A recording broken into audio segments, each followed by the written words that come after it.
I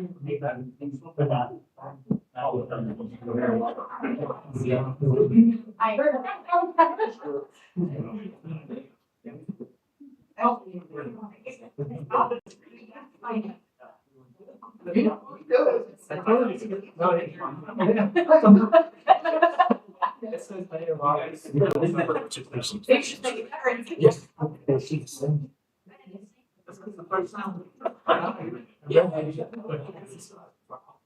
baby. Who learns that?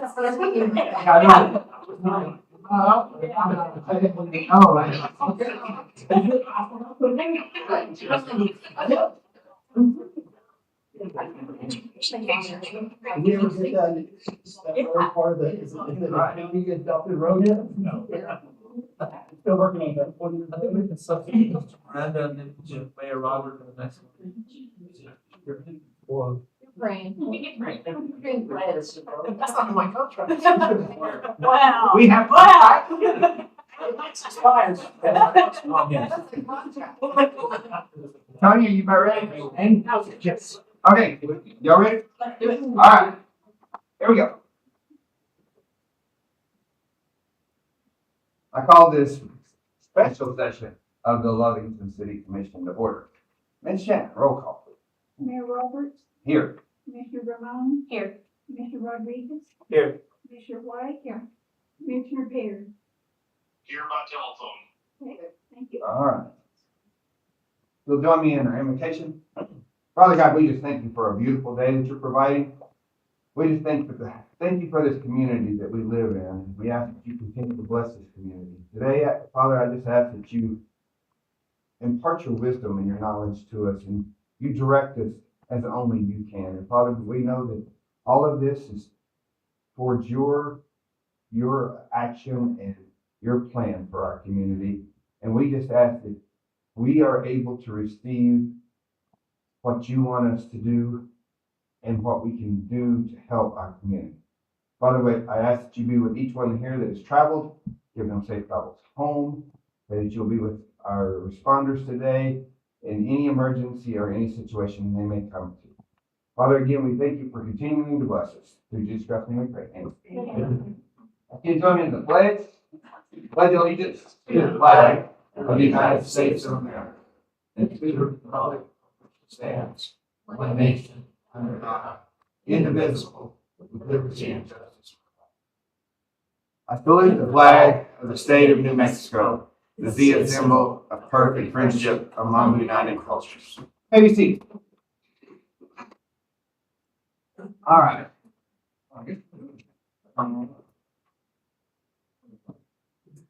I'd like to make a motion for consideration of minutes of March 9th, 2026.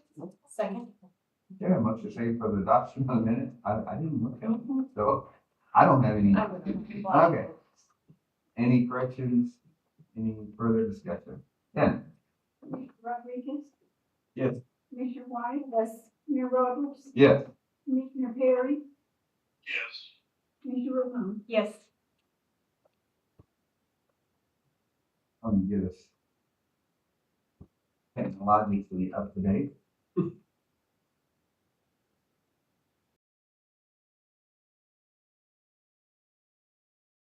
This being a special session, we're going to kind of be very relaxed and casual this morning.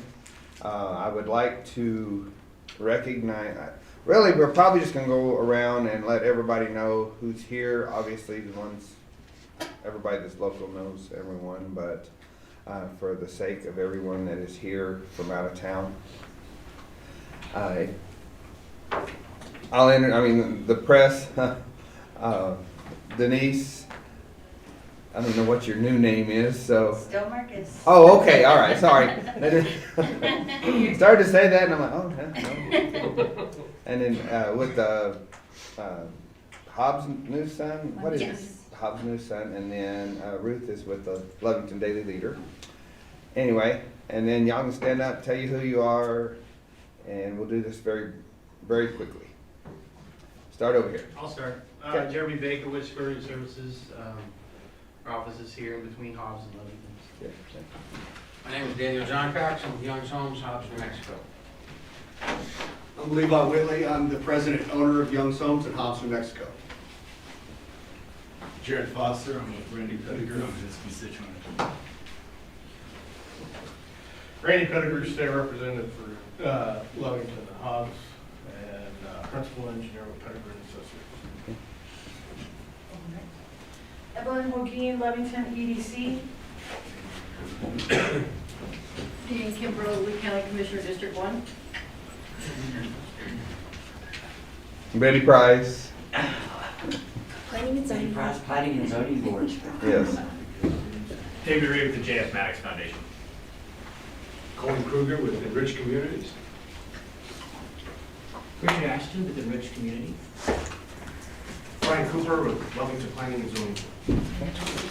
Russell Gold, City of Lovington. Junior Hernandez with Lovington EDC. And just anyone, in case they don't know, Kate, you can introduce yourself. Sure, my name is Katie Reed, I'm Lovington. And Crystal. First of all, City of Lovington, Planning and Zoning Administrator. David Miranda, City Manager. Mr. Mayor, Harry Relkin is online, Oh, I forgot about our her. attorney. Okay. And also, if anybody wants a printout of these presentations afterwards, I'd be happy to provide that.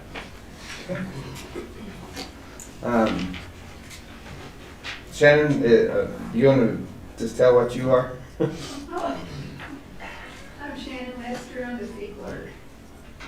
And then Nora, you Nora Flores, executive administrative assistant. the chief? Joe Clark, Chief of the Police here at Lovington. All right. Everybody's comfortable. If there's any questions, you know, we're, like I said, we're going to try to get through this as quickly as possible just for everybody's sake. But typically, if you have a question, I would ask you to come forward, but I don't see any really need for all the formality today because basically it's an information situation. We're just trying to get all the facts out there so that the commission can then consider it and move forward with their recommendations. If anybody, since we've held the enriched facility or communities over a little bit of time, do y'all have a plan or anything that we need to be worried about? Y'all are good. Okay. I mean, you're up first, but if we needed to hurry it along, we could definitely push it a little bit. But, all right. I'd say let's just start there. You can you come up. We'll try to get your presentation loaded and ready to go.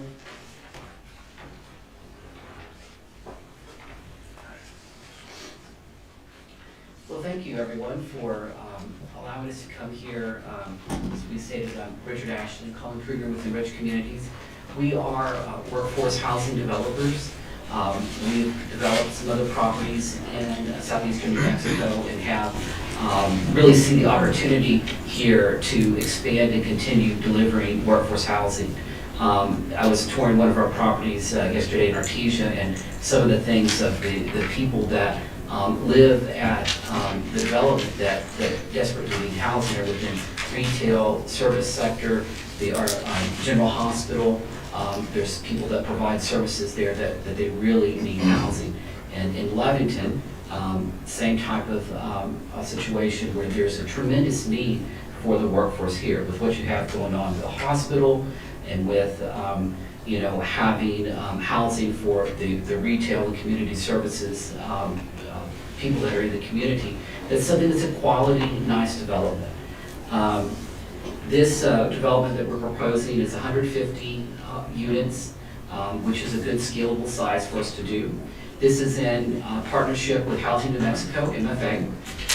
This is very unique that it is utilizing their 4% tax exempt bond development program, not the competitive 9% program.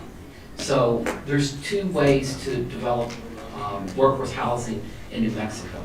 One is very competitive and maybe only 3 or 4 year deals a year get done. That's through a 9% tax credit program. And those developments are very small. Those are anywhere from 50 to 60 units. So the impact on the community is very minimal, and it takes a very long time to get those developments done. We do larger scalable developments that are not as, they're not competitive. We can go in at any point in time. The catch to that is that we get less than half the amount of assistance from Housing New Mexico than we would if we were to do a highly competitive deal.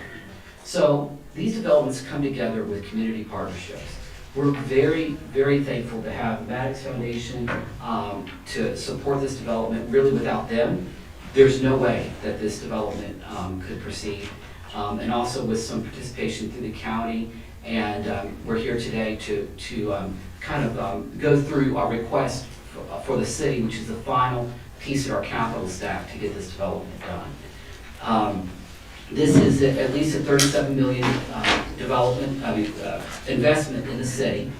At our initial projections of the housing demand, there's at least 4,300 units that are needed in the community and a shortage of 1,700 units within the primary market area. So that captures people that not only live in Lovington, but in other areas that they commute. They work in Lovington, they work at the hospital, they'll work at the new grocery store, they work in areas, but they just can't live in Lovington. So there's a lot of people that would like to live here, they just can't. So this has a unit mix of 1, 2, and 3 bedrooms. We have more 2 and 3 bedrooms which are geared for families, working families that they need a nice place to live. And so this could provide an economic benefit to 400 people that live in the community. The site plan we have is thoughtfully planned. We're using the existing detention pond. We'll have to dig it deeper.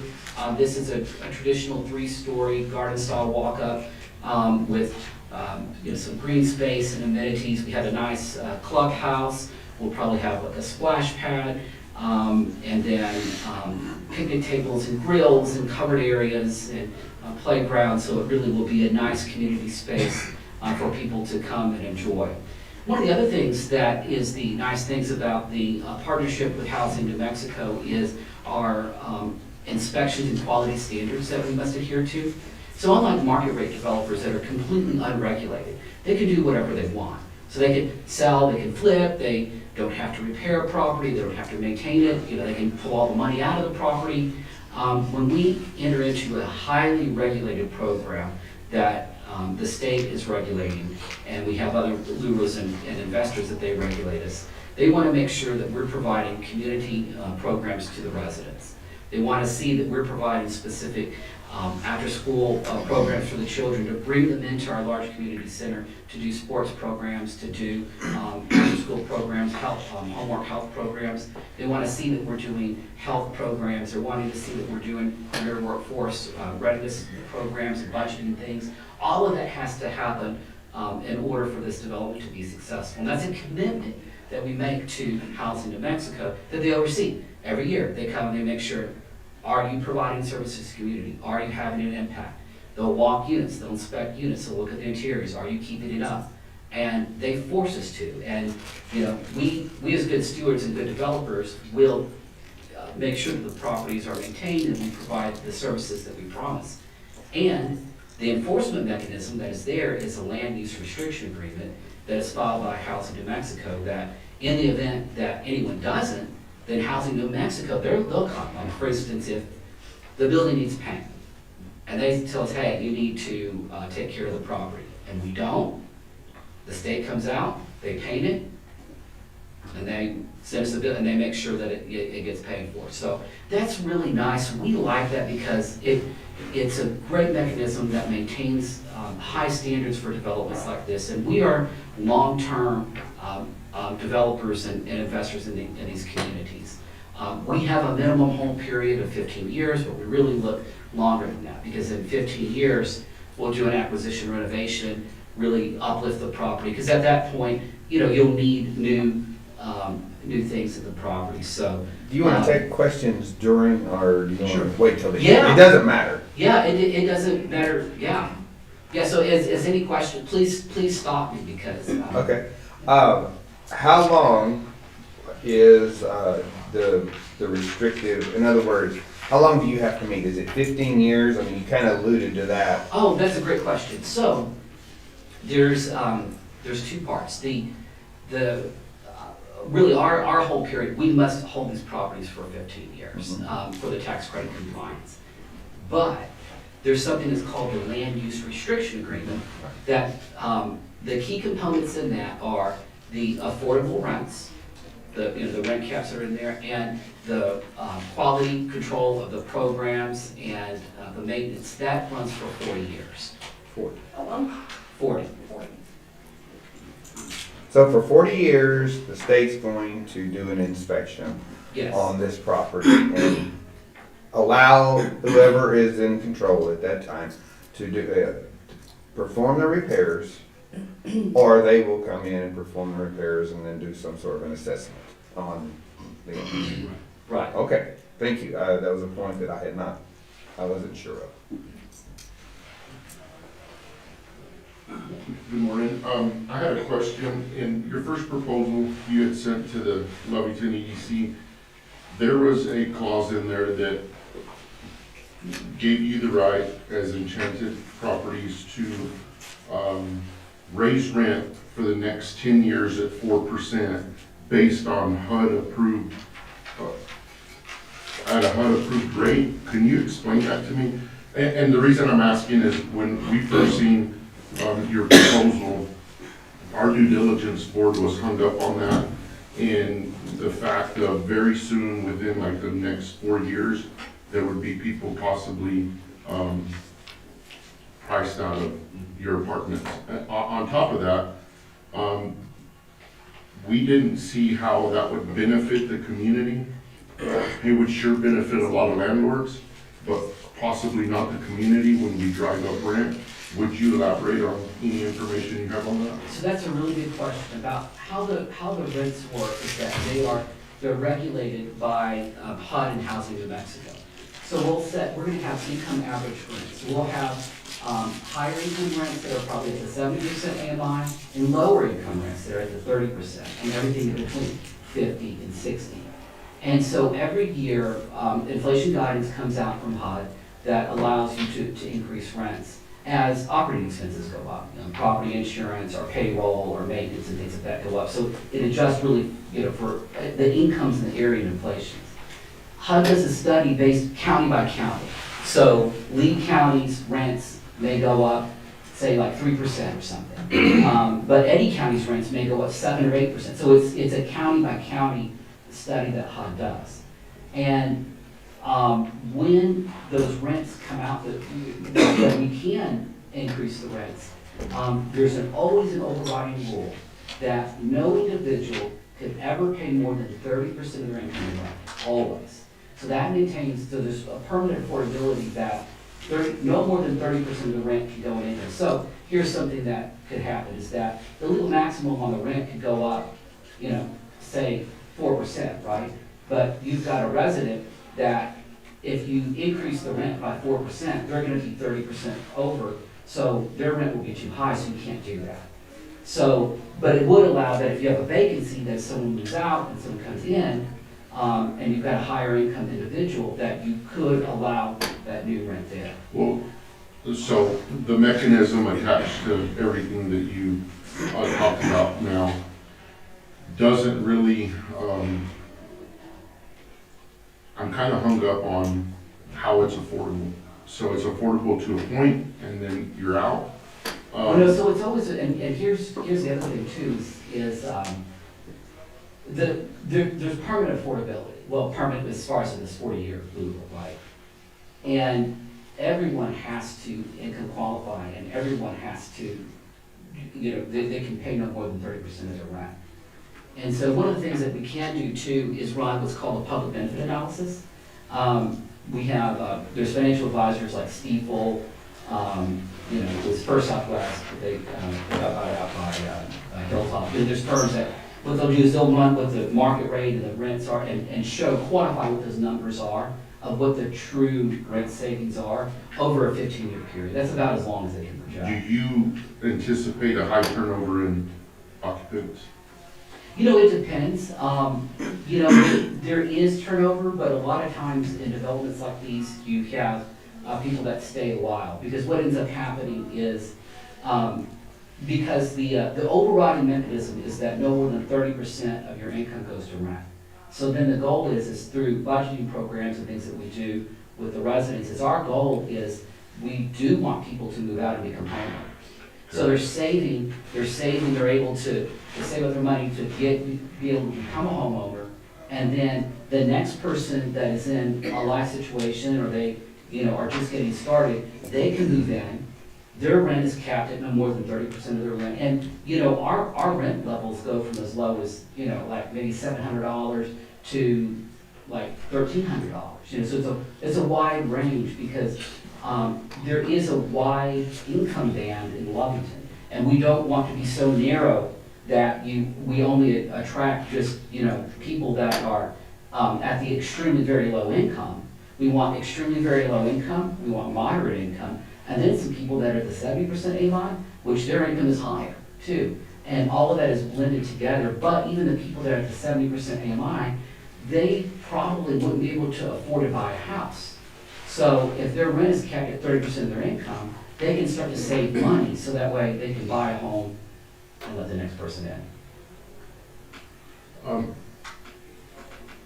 Going back to your cost of project of $37.8 million for 115 units, could you kind of enlighten us on why the cost per square foot is so high? Oh, well, that's a good question. So that's not our construction cost. That's our full cost of our interest carry, our reserves, financing fees, bond cost of issuance. So that's our full development cost. 250,000 units. Yeah, so it is expensive to develop in southeastern New Mexico.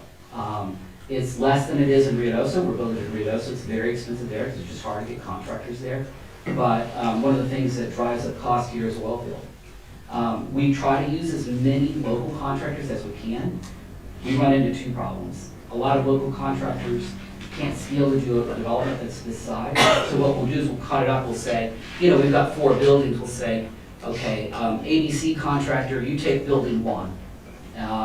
XYZ, you take building 2. So we can split it up that way.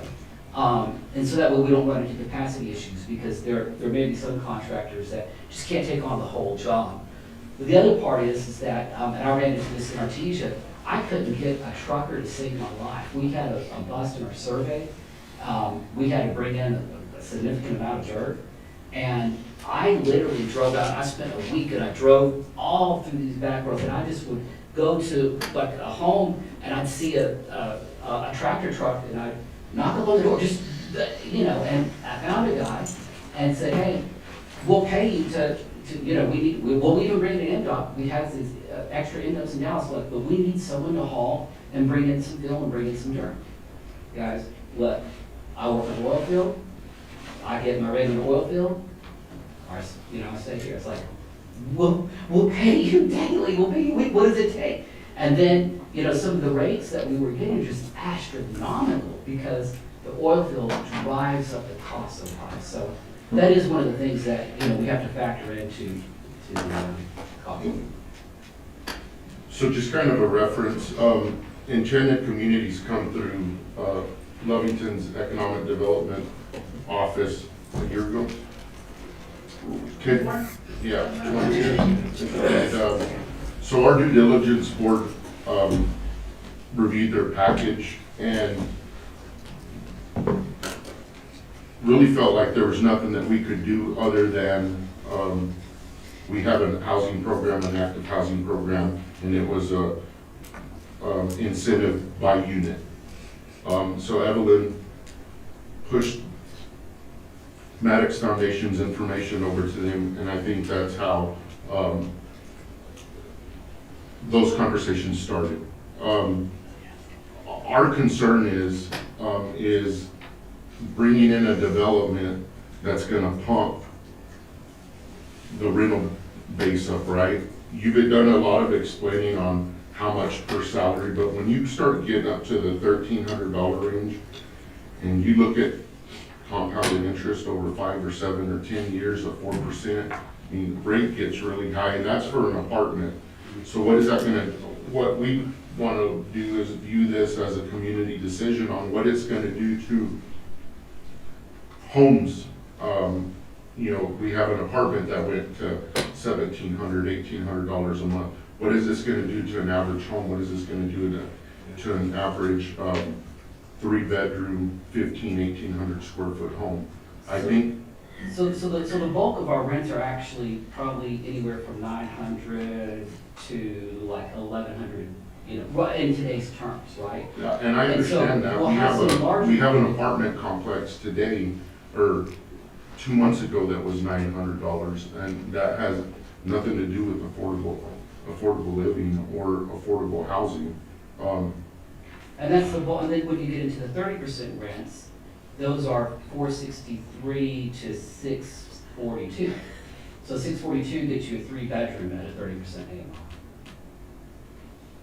Yeah. So that would probably be hard to find in the market. But another thing is too, is that that's our maximum allowable rents. Then we have a reality of, well, what can we really charge? Because we've got to operate at a 10% discount to what the market is. So one of the things that we're pending right now is our market study. We'll have our preliminary market study, and then if this moves forward, we're going to go full bore with our market analysis, where we'll do the survey of all the comparable properties. Because in our primary market area, which is actually bigger than Lovington, we'll expand, it's probably the county where we have primary market area.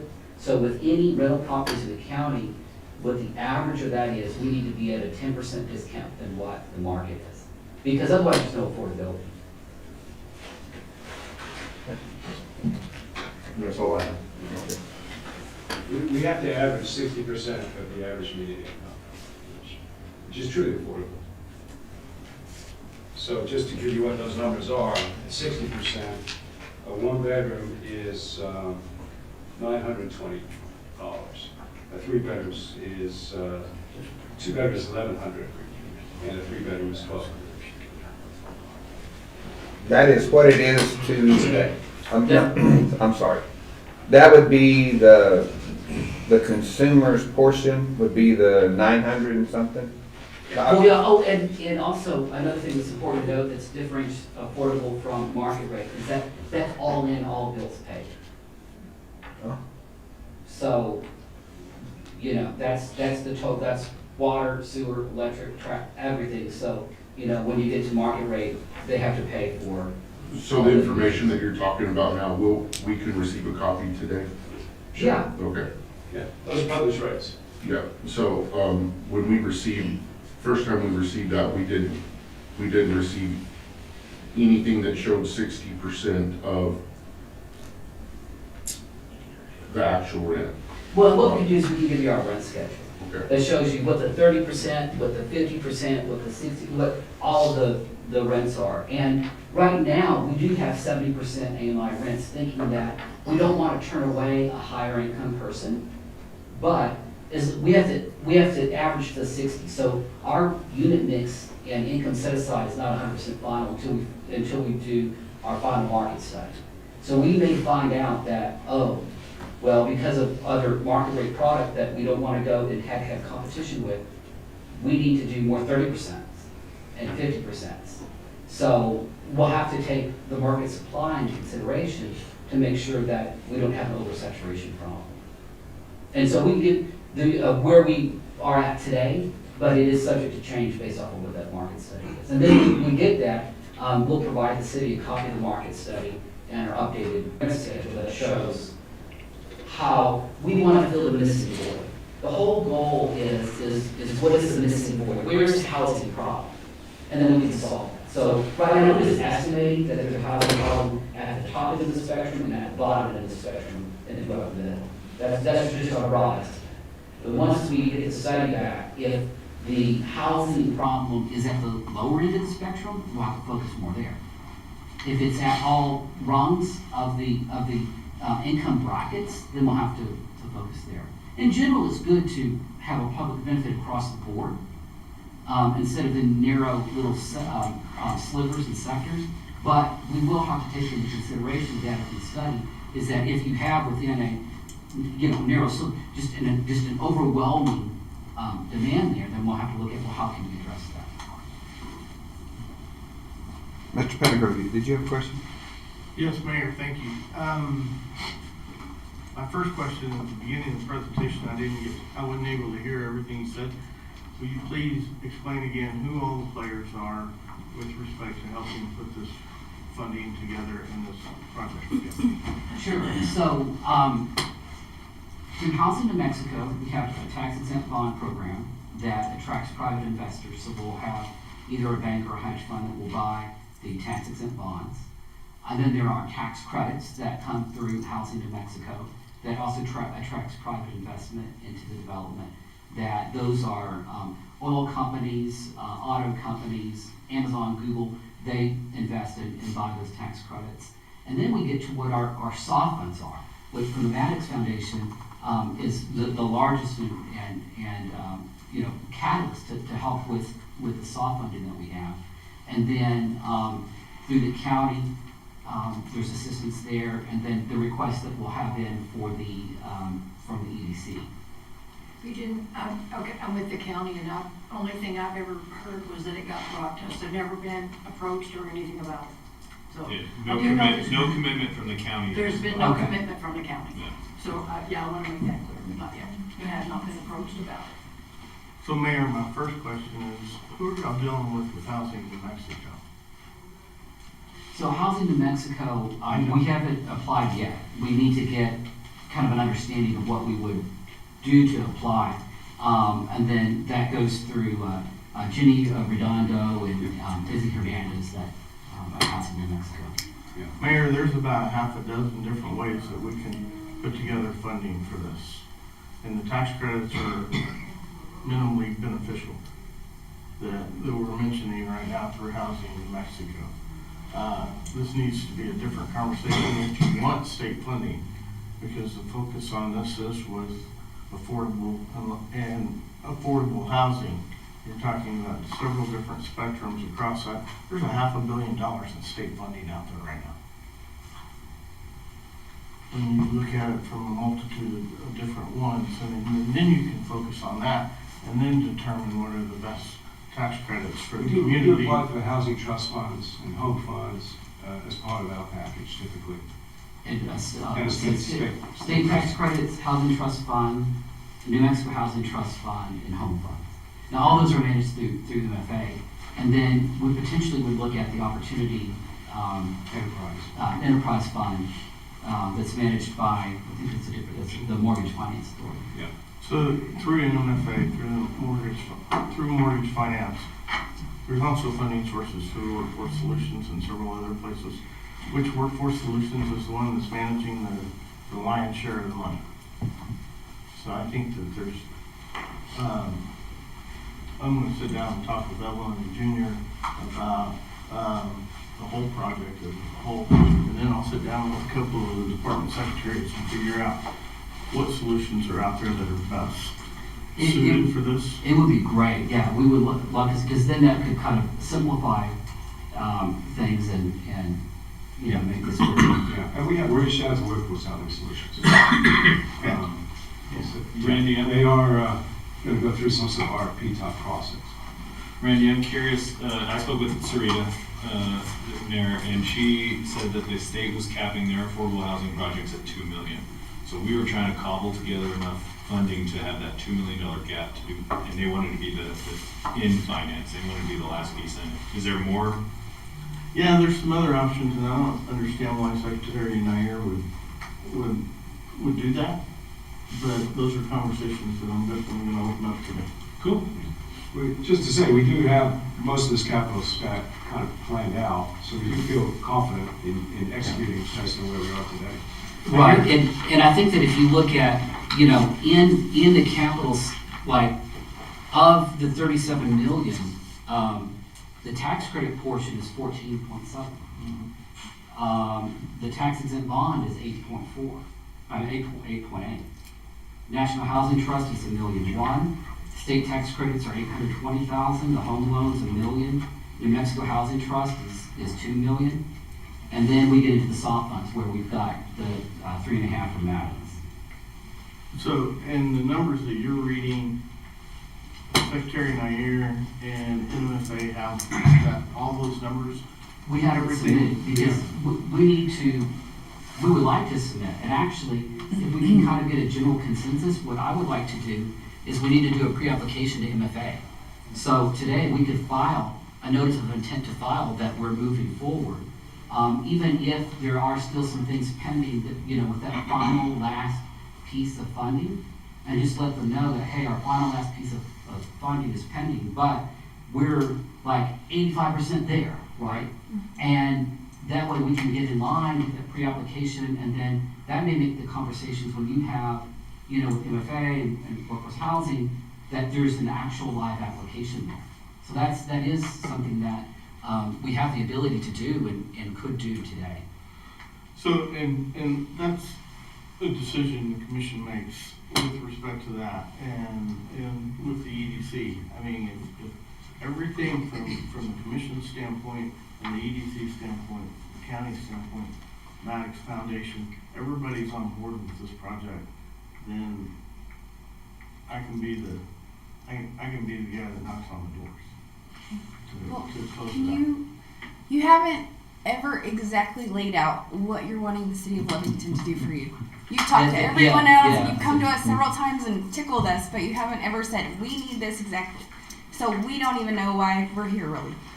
So that's a good question, and sorry for not addressing that. So our specific request to the city of Lovington is that we would like to apply for this $750,000, the $5,000 per unit for the affordable housing that's through the EDC, and then we also still have a gap. We've looked at minimizing our gap as much as we can. We were originally at a $2 million gap. It looks like that we can get it lower down to a $1.5 million gap. So then we would need another $750,000 in addition to the EDC fund. So a total of city participation of $1.5 million is what our request is. Okay. And we Now, can't that would actually be- give you money because of the anti-donation. Well, we can't. So, I mean, Or through like infrastructure. So, because we would have, you know, millions of dollars in infrastructure and the detention and the utilities and things like that. So, if we were to allocate $1.5 million for infrastructure reimbursements, after that infrastructure is put in and CO'd and everything, you know, something like that.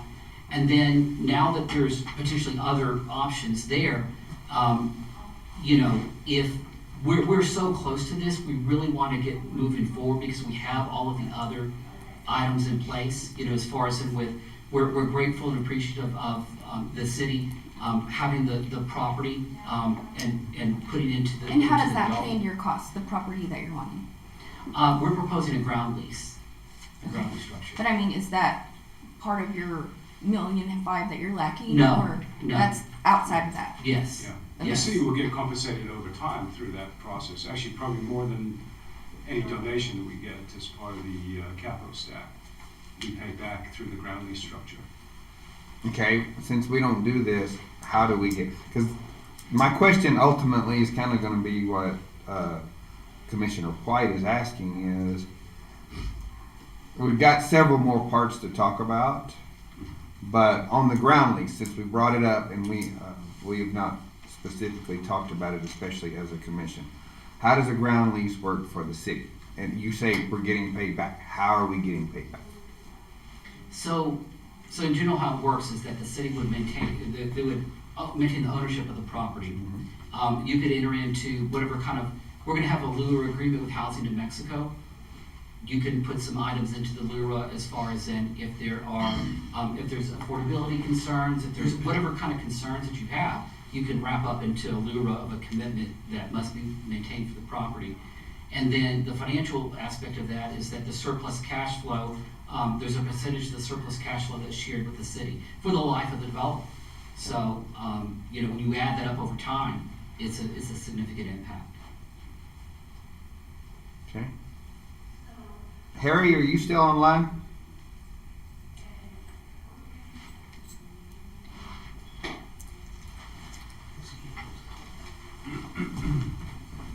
Were you speaking to me, Mr. Mayor? No, no, Harry, I'm our attorney. a very typical structure. It's very similar to what we did in Ruidoso. He may not be. Yeah.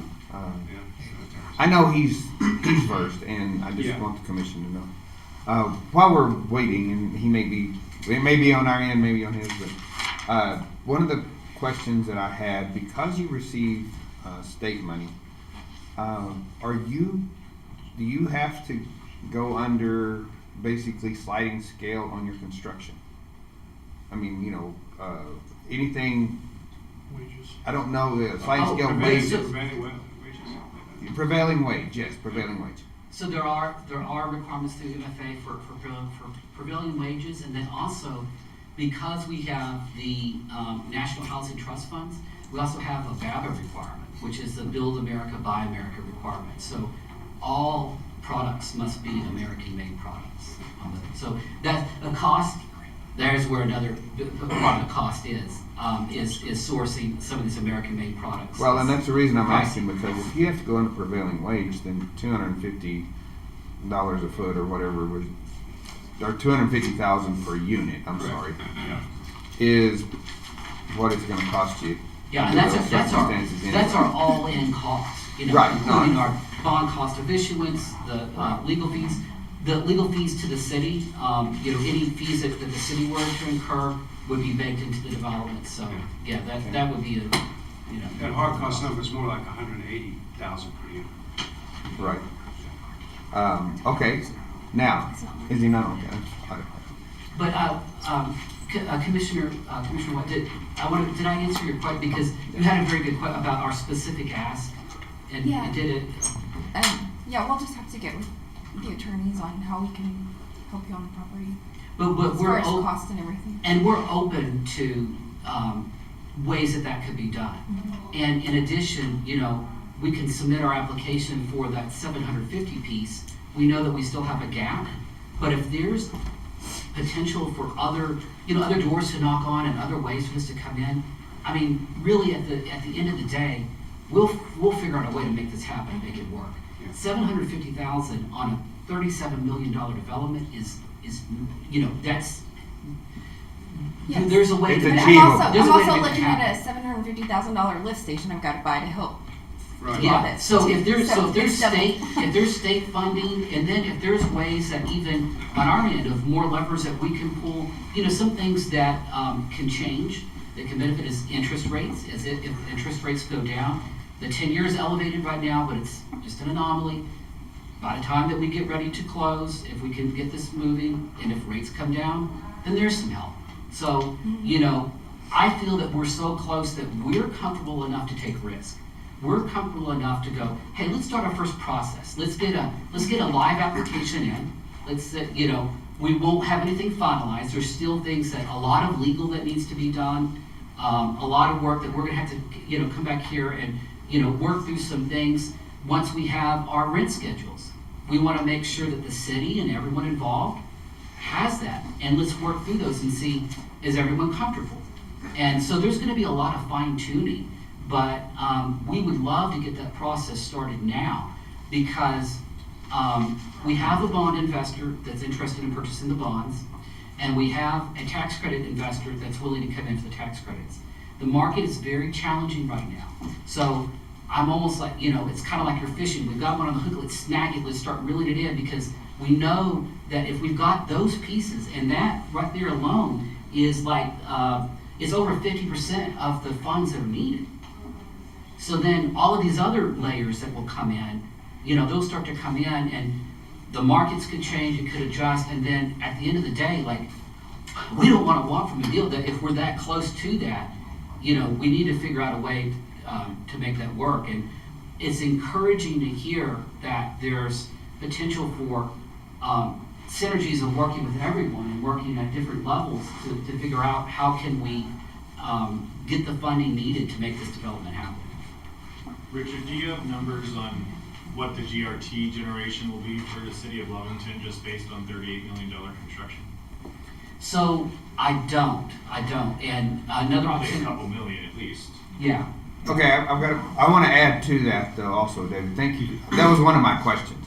All right, but in their funding, if they're, if a lot of this is tax exempt It could be bonds, exempt from. then are GRT. they exempt from GRT? It could be, and then that could help solve some of our gap too. Well, but I agree with that. But that hurts us. Right. See, we're looking at it from the city part of it, and we ultimately the top priority is we get affordable housing. Okay, so we all understand that, but if because we're governed also, then we have to look at if we're giving you the land on a land lease, we need to know what that is. And on construction, one, if it's prevailing wage, then obviously your construction costs are a lot higher, but so would be the gross receipts on that construction, except if it's an IRB type situation or tax exempt or whatever, then the total, our total GRT receipt of that may be severely reduced. Obviously, being on rental, you don't pay GRT on rental because it's more than 30 days. So we don't get any GRT on that. So if you look at it from our side as a business only, not as trying to add to our to life in Lovington. Sorry. Anyway, then we have to figure out what our monetary benefit would be. On construction, the city is trying to work on an agreement with the EDC that if it's a GRT producing entity, that we can give them construction GRT back to some level. But when you're non-GRT producing, then we look at it as there's no return to the city, so our ability to add or to give to you is reduced. But there are more factors than just that. That was the reason I asked about the land lease. We kind of need to know, because if we're spending taxpayer money just like the state, we're severely governed and we're under scrutiny on it.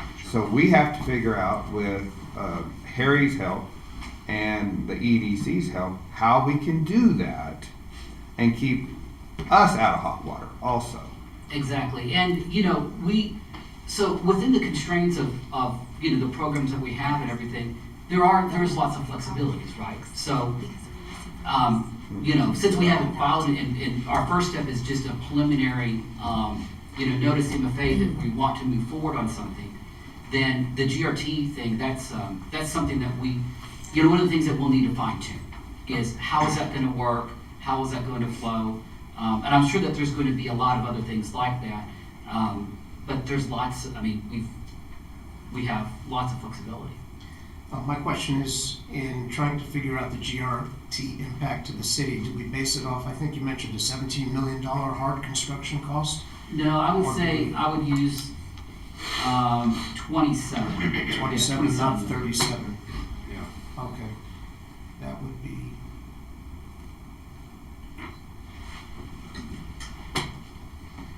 $506,000. Direct impact, direct positive impact, not counting all the other ancillary benefits. Ms. Kimbrough, do you mind if I also share the conversation we had with Corey? No, go ahead. Okay. Go ahead. I'm sorry, City Manager. I thought you were No, I'm done just before. trying to get the numbers on it. Right.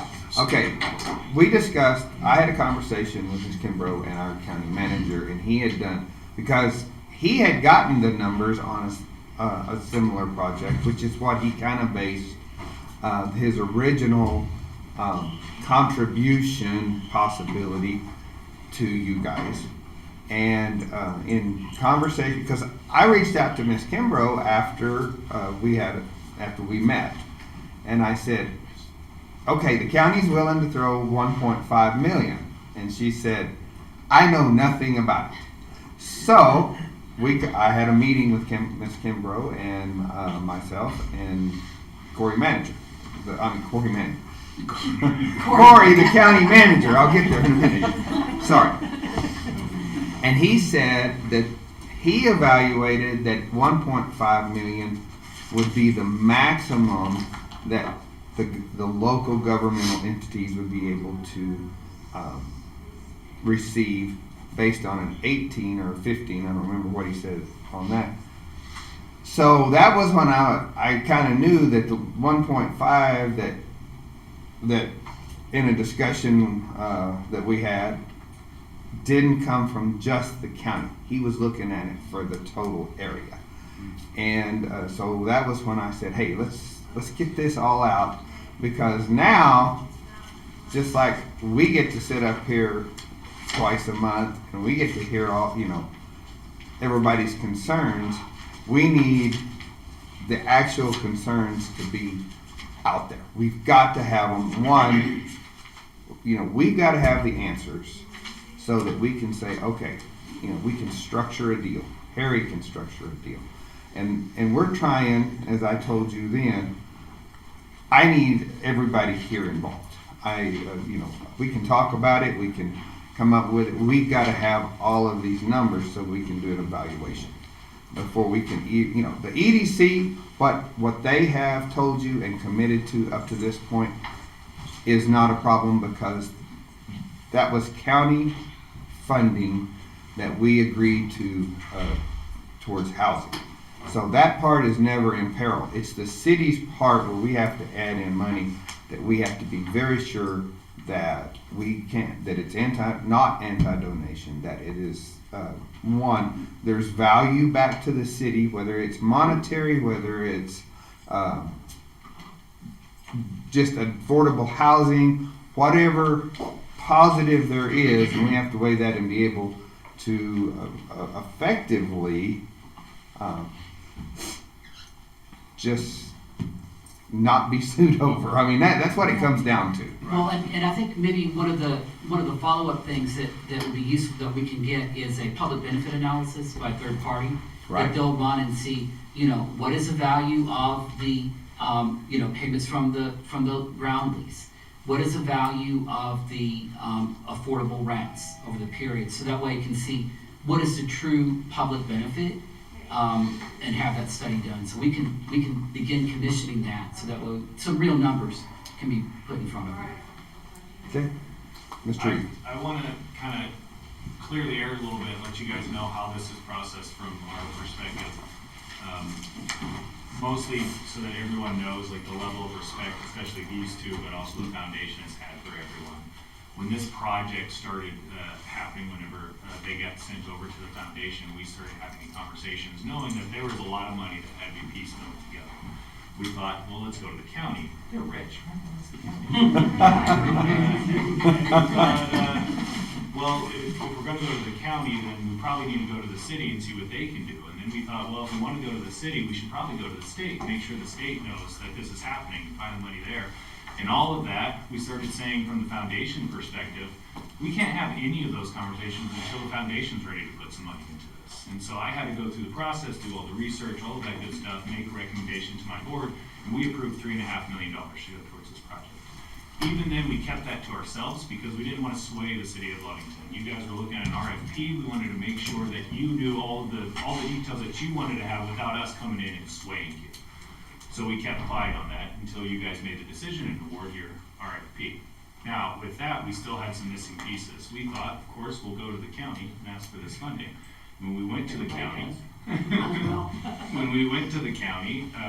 the conversation was, well, we don't want to put money into it if the city of Lovington doesn't want to put money into it.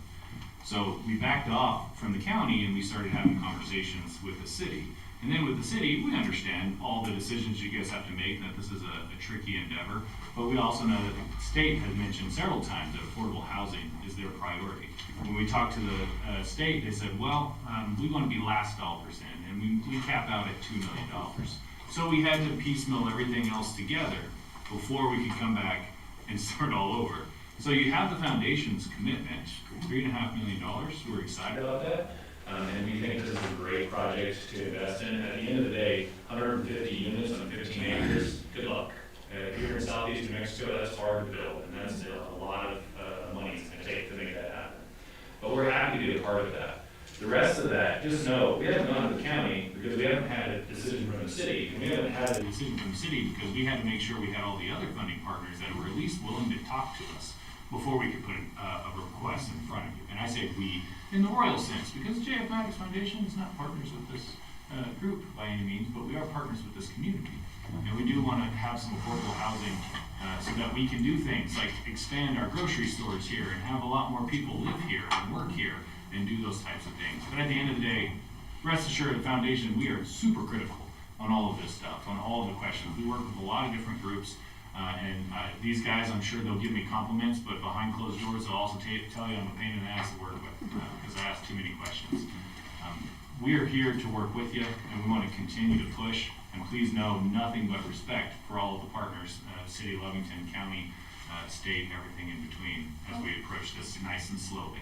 And I can address, kind of tell you where the county mindset has been, is that, you know, before, you know, they're probably would have just said, yeah, here's you a check. Well, we're into more numbers now, and we're based more on the realistic aspect of everything, because we're not just responsible for this community, but for other communities, you know, on housing projects. And at some point, the county's money is gonna run out, you know, and that we need to be responsible with how we spend it, so it's gotta make sense with the numbers. Because that's how we can answer to our taxpayers, you know, the taxpayers. So our new manager, I love him, he is a numbers guy, and he, you know, the numbers are gonna have to make sense for the county on how long it takes the county, either on property taxes, you know, which is the only way we would get it. But then again, if it's on a lease like that, the county won't be receiving any. Right. So we wouldn't be getting any money, so there's no return. Other than, I mean, and don't get me wrong, because our commitment is to our communities, you know, and to do that. But we also have to be responsible with how we fund projects and things like that based on the return of the money. And so again, you know, it would, you know, it's, oh yeah, you know, we're going to be getting these property taxes. Oh no, we won't. You know, and so it's so just know that once you get through this part with them, when you come to us, it's going to have to make sense too. You know, the numbers will have to add up, and because we have, again, not that money's just not coming out of the city and out of the city's, you know, property taxes that are paid in. It's coming out of the whole county, and so we have to justify all that. And note that the money that the EDC would be coming in with would be also money that came from the county. Exactly. You know, so we've already contributed that part, so, you know, just be aware that that's, and I'm not saying no by any stretch, because I'm one of 5, you know, and so, and it's, we need housing here, we know that. And so don't think I'm saying no, just know that when you get through them and you come to us, it's gonna have to make sense to us too. So, we want to help all we can, we want to help our communities in every way we can, but it just won't be with a blank check. It's going to have to make sense. And just, I'm going to start up so one on my back here. Just to elaborate on what Deanne was saying, the way when we came to the county to request this funding, the EDC is the one that submitted the proposal. We were originally going to go for $2 million.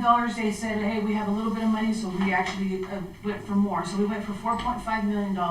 Half of it, $500,000, to make it the full 5, came from LEDA, which is from our fund, which is for infrastructure only. To add to Liz, that 0.5 is for infrastructure, for lift stations, anything that the city needs to upgrade. We definitely thought of that.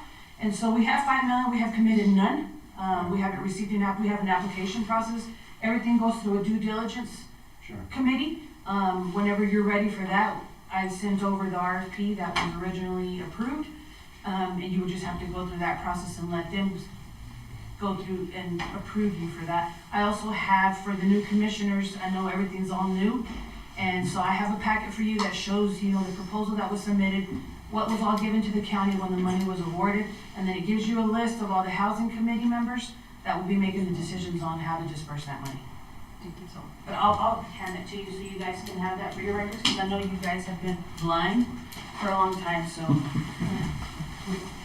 Well, it's nice to see lots of input and collaboration between the county, EDC, the city. You know, another thing that, you know, I guess just to really emphasize how close we are. And, you know, I really would like to, you know, begin the process, get the ball rolling with there's no commitment on submitting a notice of intent to MFA. So that way we can get the ball rolling and have an application that's live with the state, and then there's a lot we need to work out. A lot financially, a lot with our partners, a lot with the city, a lot legally, but I'm confident that those things can come together. The gap that we're looking for is very small. It's probably less than 5% of the whole development. Another idea is, and probably our last thing to do, but we're proposing 250 units.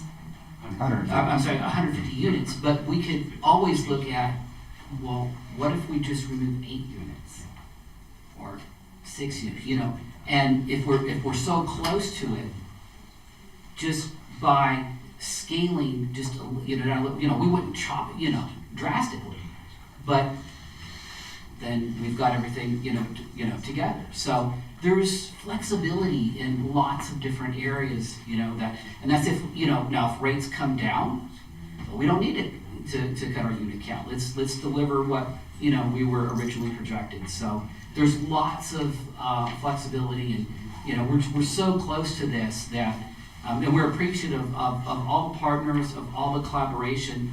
I believe that once this development is done, it's really going to be a great success because we have the input and collaboration from the state, the county, the city, the EDC. All of these groups working together really will make the best development possible, where everyone will be really proud of us.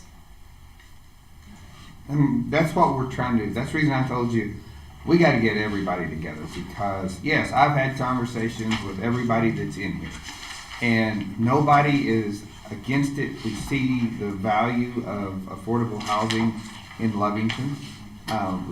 It's a quality of life issue, so that puts us in the EDC realm. There's various ways that we can achieve this, but as I told you the last time you were before us, we got to have something that's kind of concrete for us to be able to actually move forward. And I know that Harry is, and he has high regards for your company. Obviously, the Maddox Foundation does too. We've just got to make sure all of our T's are dotted. Crossed and I's are dotted, and cover ourselves also, and then see what we can come up with. I gave you a little bit of a financial history of the city over the past few years, so I think that gave you a little bit more. We've got so many projects. Everything is for the betterment of Lovington, and that's what we've got to do. When you're limited in money, with the numerous number of projects that are needed, we've got to make sure that we are good stewards of that, and especially, as you know, we have 3 new commissioners that haven't been through some of your presentations already, and they needed to have information where they can make good decisions also. So it's a cooperative thing. Everybody here knows this project needs to happen. We just got to figure out how to help you do it, how to help us get there, and everybody will be able to then contribute to their level. With that, I told you I wouldn't talk. Yes, City Manager. Mr. Mayor. I told you I wasn't going to talk. I will not say anything else, hopefully. And just get all the questions that anybody has out of the way. Go ahead, Mr. Manager. On your clear path forward, what's the total timeline of the project? And within that, what would actual construction time be?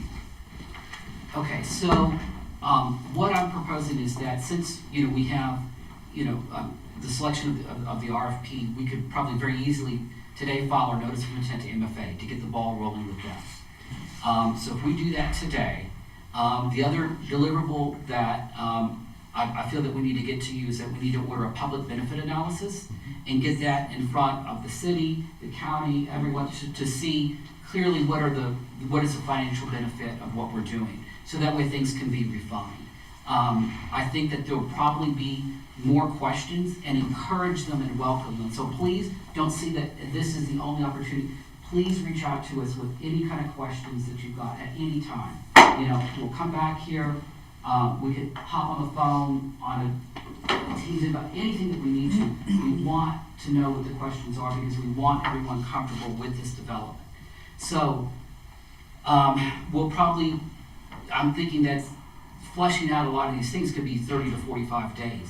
In the meantime, what we'll do is that we will get started on our design. We've prepared the conceptual, but I need to have the engineers start working on a little bit more refining of some conceptual plans and everything that we'll get ready to submit to MFA. Because we do need to give MFA a final application of a 50% set of plans at least get going. Our goal would be within the next, say, 2 months, maybe 3 max, within the next 2 months to be able to submit our application to MFA. At that point, we would have identified what our unit mix is going to be, because we'll have our market study back, and that market study takes about 30 days for us to get back. So today, the preliminary market study is due. Once we get that, we're going to refine our unit mix, and then we'll order our final market study. And then we'll get that to everyone to review the final market study.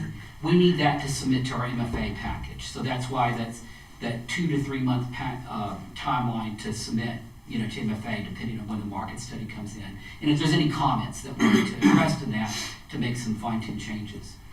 All along during this process, we're updating our financial partners, our bond purchaser and the tax credit investor, so that way we've got letters of intent from them, so that way they can go ahead and get ready to prepare to put their investment committee packages that are ready.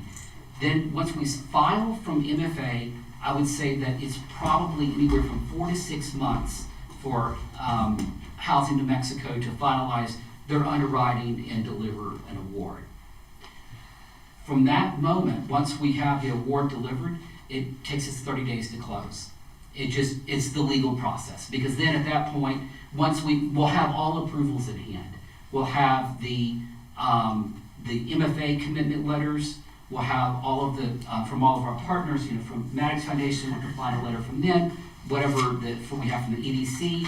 If there's other state initiatives that come in, if there's county, all of that gets bundled together into that final package, and then it's 30 days of calls with probably 14 different attorneys, because everyone's, council of hashing out final details of final loan agreements and everything. And when we close, we want to have teams mobilized here. We will be done in Ruidoso at the end of the year. It's a push to get this by the end of the year, but it's possible that we could do it, or very early into next year. But we don't want it to go too long, because we've got crews that they really need to get here while the time is right, and we need to close on these on the bonds while we have the investors that are there. Our construction schedule is, I'll have to get with our team, but typically in this market it's anywhere from, I think, 18 to 22 months. So it's a fast, actually no, I don't think it'd be 18, it'd probably be on the 22-month side for the construction. But what we would like to propose, and we'd work very closely with the city, is that if you look at our site plan, is that we'll probably section some parts off where, maybe we start over here and we'll put up a fence and we'll deliver the clubhouse in a first building. And we'll have a fencing, and then while we're working on, the rest of and then we'll move it here. We'll figure out some way so that way we don't want to wait the full 22 months to start moving people out. We would like to start, we're going to be working on all the buildings at the same time, but, these last buildings here, maybe we're just doing the appliances, the punch work, things like that. But if we're done with this building right over here by the clubhouse, or maybe 2 of them or something, then let's start getting people, moved in. Thank you. Okay, so I just want to say I'm a little bit disappointed, because we approved your RFP in the fall, and you made it sound like a lot of those numbers were locked in and everything. And I thought by the time you got here today, those applications would be completed and more would be done, and we would be more or less narrowing our contracts, what you need for our contract for land and things like that. So I hope going forward you're a lot more transparent. Sure. Because there were a lot of surprises today. When Randy said, "What are you using for funding?" and you said, "Well, we don't actually have it," I was like, "Oh," that was a shock to me. So just. Well, we can make sure that we'll communicate with you to let you know where we're at in our application process. Because the packet that we got at the RFP seemed like it was a lot more locked down. We have been talking to banks and equity providers, and we do have letters from those folks. Mm-hmm. But, you know, until we finalize a package, we don't get a final commitment from those parties. And of course, that would be really easy to get those committed. And I'm not even worried about the Yeah. personal side. I'm more worried about the state side. That seemed more locked in, and that's what takes the longest. Oh, right. Although all of that is an administrative process, Mm-hmm. so the good thing is that we're not competing for funding. But I know the speed of government. Yeah, it does take some time, but I mean, in Artesia, I got a deal done in 6 months from the day that we applied to when we went. So the key is that when you apply, you need to be ready. So when we apply, you know, we really want to make sure on our final application, we want to make sure that we've got flushed out, that we have at least some kind of soft commitment from all the soft funding sources that we need. And if we don't, or if those are not available, or would happen later, then we scale the development appropriately so that when we submit with what it is. Because what happens is that we don't want to waste time with Housing New Mexico. Because if we submit and we're, you know, with 90% of the capital stack, we're missing 10, then they're just going to sit on the application. So the key for being fast is having everything there. So that's kind of what we're here to work out what that missing piece is, which I think they're really close. But yes, I think we do need to get started now, so that way we can at least run through some of these administrative programs and get the environmental report. You know, all these things that take time just to get all this stuff knocked out of the way. My final question would be, do you see any obstacles to not going ahead and submitting at this moment right now? Are you ready to submit? Yeah, there's no we can go ahead and begin our pre-op now. And we will. Because I don't think anyone here has an objection to the project. It's just, I'd say go ahead. I mean, I'm for myself, you know, let's go ahead and submit, and then we'll continue to work out the details. This is, yes, sir. Mr. Mayor, would you like me to schedule a closed session with Mr. Relkin, as we have in the past, to kind of get his input on this? Or do we want to wait until we have he's going to get several studies and things together, hopefully timeline, 30 days, 60 days? Yeah, within 30. Okay, 30, I'd say let's wait till then. Yes, sir. And that way we don't waste Mr. Relkin's Exactly what time. we're looking at on our end. So And you then- file your NOI today without a firm commitment from the city? Yeah. Right. Yeah, it's a minimum of 30 days, so, yeah, Okay. we should get it in just because there are volume cap issues at the state level. The sooner we get in the queue, the better. Right. So we should get in the queue. All right. Questions? Commissioners? Public comment? All right. Thank you. Thank y'all very much. Thank you for being able to adjust your schedule too. We appreciate it. All right, let's take 5 minutes and then we'll move to the next proposal. Give everybody a chance and then see you.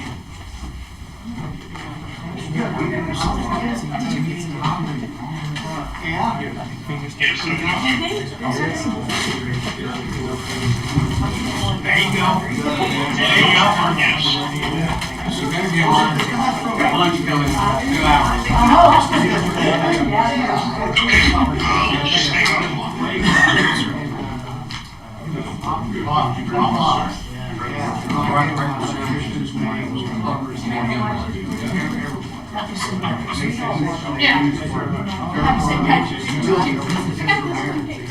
It's very detailed in some of his stuff about the unique shape of the line and the east and south.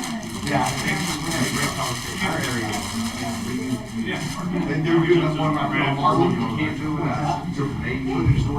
Area on Marlin over there by church. And all the annex to Wellfield, just the county, so. I believe that. President No, that was the annexation. Oh, yeah, Jess calls it The pretty leg. The pretty leg. Our pretty leg. That's awesome. Yeah. I thought you'd be interested. Oh, and he found some great law firms. Oh, that's awesome.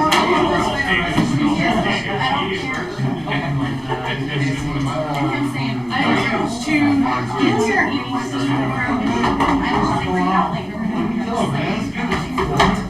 for the EDC commission board. So we had to appoint 2 commissioners to the ETC authority, but we got to reappoint 3.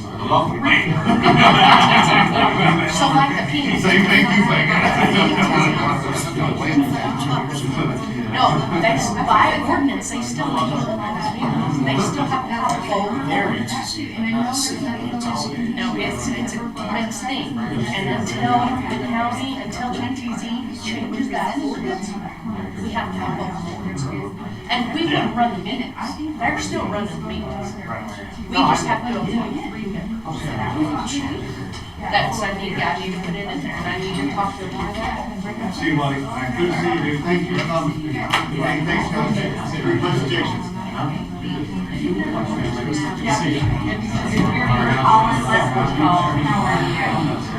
seeing you in person and in face with you. It's a lot. Thanks for a lot of amazing work. Thank you. Thank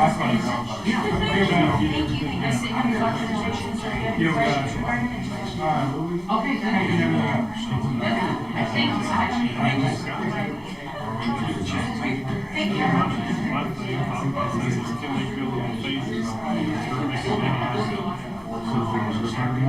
Yeah, there's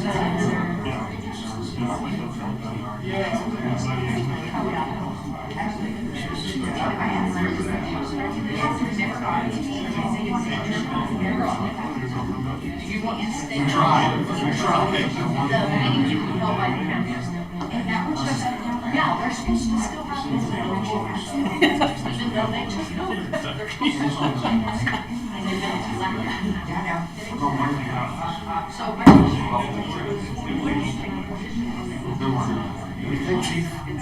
Sent you the new oil. It looks like $200 a barrel. I saw that, yeah, Michael, in here.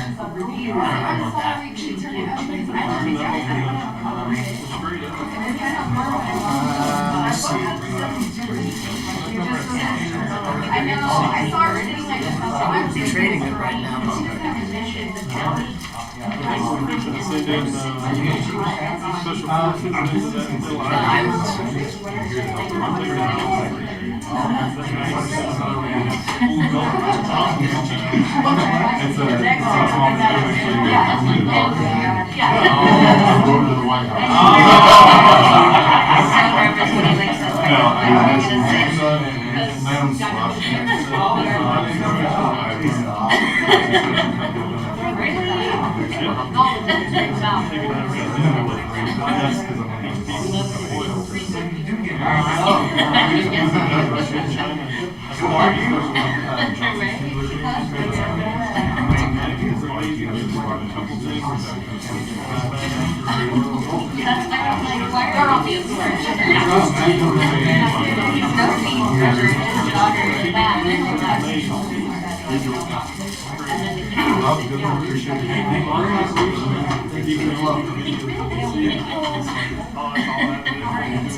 Yes, by subdivision. Thank you. That's what the first one is.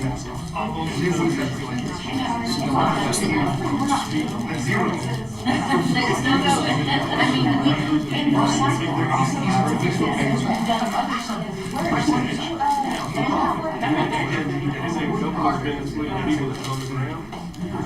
partners I love that whole show was here. Okay, that has to be the spot. And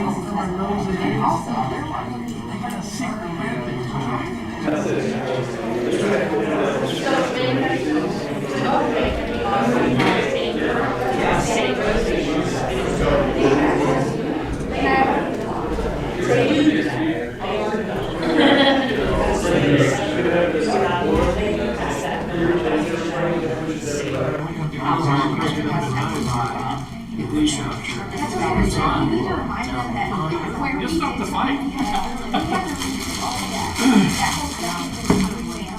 It's been helpful.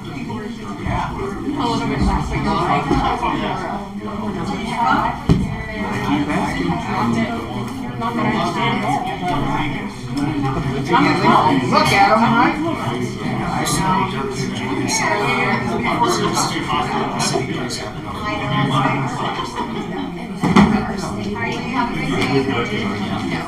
No, I think we should go up and they sent me like a drone shot of the one in radio.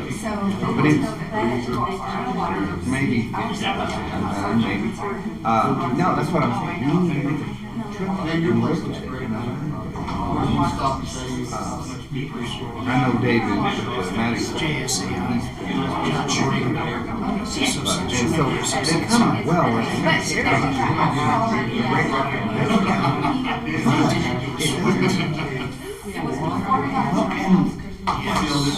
yes, there's the absolutely, but if we need to see we need to say, okay, just like how do we get not just in Europe, but we're going to they haven't even factored in, we did an analysis, that was the screenshot you sent out yesterday, that's the value of what they put on the land, but we're not even, they're not even taking that in. So we've already chunked $1 million in before this thing ever starts. And when is it enough? When? And that was a question and they still can't give me. That's one of my I'm not saying that what is that number? Even white. What is that number? Because the county was going to give them $1 million How did y'all come up with that number? What are you talking about? Y'all committed. So she's like, wait, you call Corey. So we met with Corey. He's like, no. He said, what I said was the governmental benefit. All the governmental benefit that would be. And I'm like, that's a whole different story. They want to go to another $1 million. In addition to the county community. And I gave them, we had one. This is really starting 4 years ago. $4 million. It was not even it was allocated and dedicated to something else. I said, you know, we have 47 million. But we still have overhead. What do you do with that? So we're not like we have an infinite amount of money. We're not like the county. Yeah, because I've always been and I'm money safe. It is 0.75. And then we're shipping it off, whatever, and I've got Lincoln State. Hang on. We've only talked about 3 minutes. So he's like, I don't care about 3 minutes, but we just need to have a little preparation.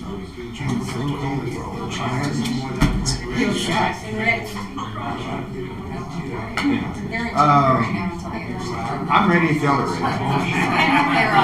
Y'all ready, Junior?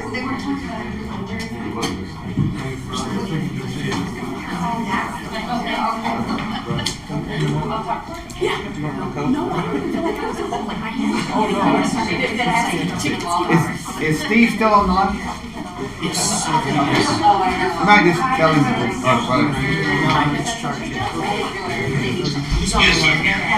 okay. Alright, we're gonna reconvene here.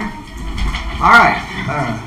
Just want to tell you, Daniel, thank you for, you've also had to readjust your schedule you know, as things moved from yesterday afternoon to next Monday to whatever to Wednesday to. But anyway, we appreciate you being able to be flexible and come before us. So. My pleasure.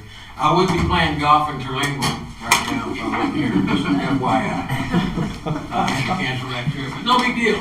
No big deal. Lunch will be here in about an hour and a half. No, hang tight.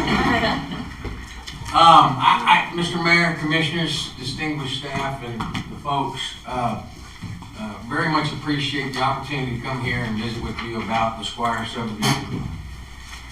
We bought that land from the Squires family many, many years ago with the intention of subdividing that land for manufactured housing. We found out about 20 years ago, really, if we didn't invest in land, inventory land, and develop land for placements of manufactured homes, we were going to be out of business.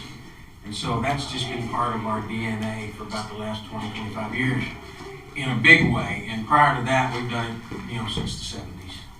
You know, I had a little quote here on this front page about one of the interesting things, and it was quoted by Todd Randall about every 500 jobs, you need about 1,300 housing units. I think that's a little redundant. I think we all know that there's a housing issue, and we're in the affordable house ownership business, not just providing housing, but we're in the ownership business. You know, Young's has been in business contiguously through all the ups and downs since 1958.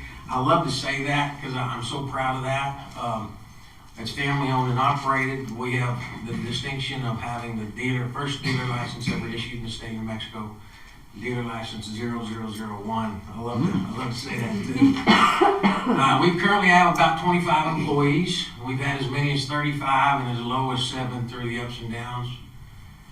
We are community people. This is our community, Hobbs, Tatum, Lovington, Eunice, Jow. We provide housing all over the county and West Texas. We have, given our time and treasure to these communities, hundreds of thousands of dollars over the last 6 decades in donations and in kind and like our time as well. So we're a big part of the community. We're very proud of that. And we're asking that you consider annexing the Squire subdivision into the city limits and allow a county spec subdivision, which includes water well, septic tank, chip seal roads, and overhead electric. Okay. I included, a plat map of the subdivision, just so you can kind of see the layout. This is 41 lots. And we would like to see if we could get 41 lots instead of 20. We have been working on this for many years. I also have an area map that kind of shows where the Squires is. I'm sure everybody knows at this point. But it's in the northwest quadrant of the city of Lovington, and it's adjacent to the city limits right there by the new fire station. Okay? 4 years ago, we had gone through all the processes of getting a subdivision done. We were working with the city of Lovington to provide water, which comes from the Ogallala. Because it was a county subdivision, we have to submit all of our documentation to the state of New Mexico. And for years, we've always gotten negative opinions from the state of New Mexico. But we've been able to overcome those negative opinions with the county commission. This particular instance, we were going to use city water and be able to provide 41 homes. When we submitted that information to the state of New Mexico, it got derailed. We had this approval back in 2022, and on this resolution dated October 11, 2022, it says, whereas due to the great need of single-family homes and the city's comprehensive plan designating that area as a residential growth area, we were able to get this approved by the city commission and the planning and zonings. Anyway, we did get that derailed by the Office of the State Engineer.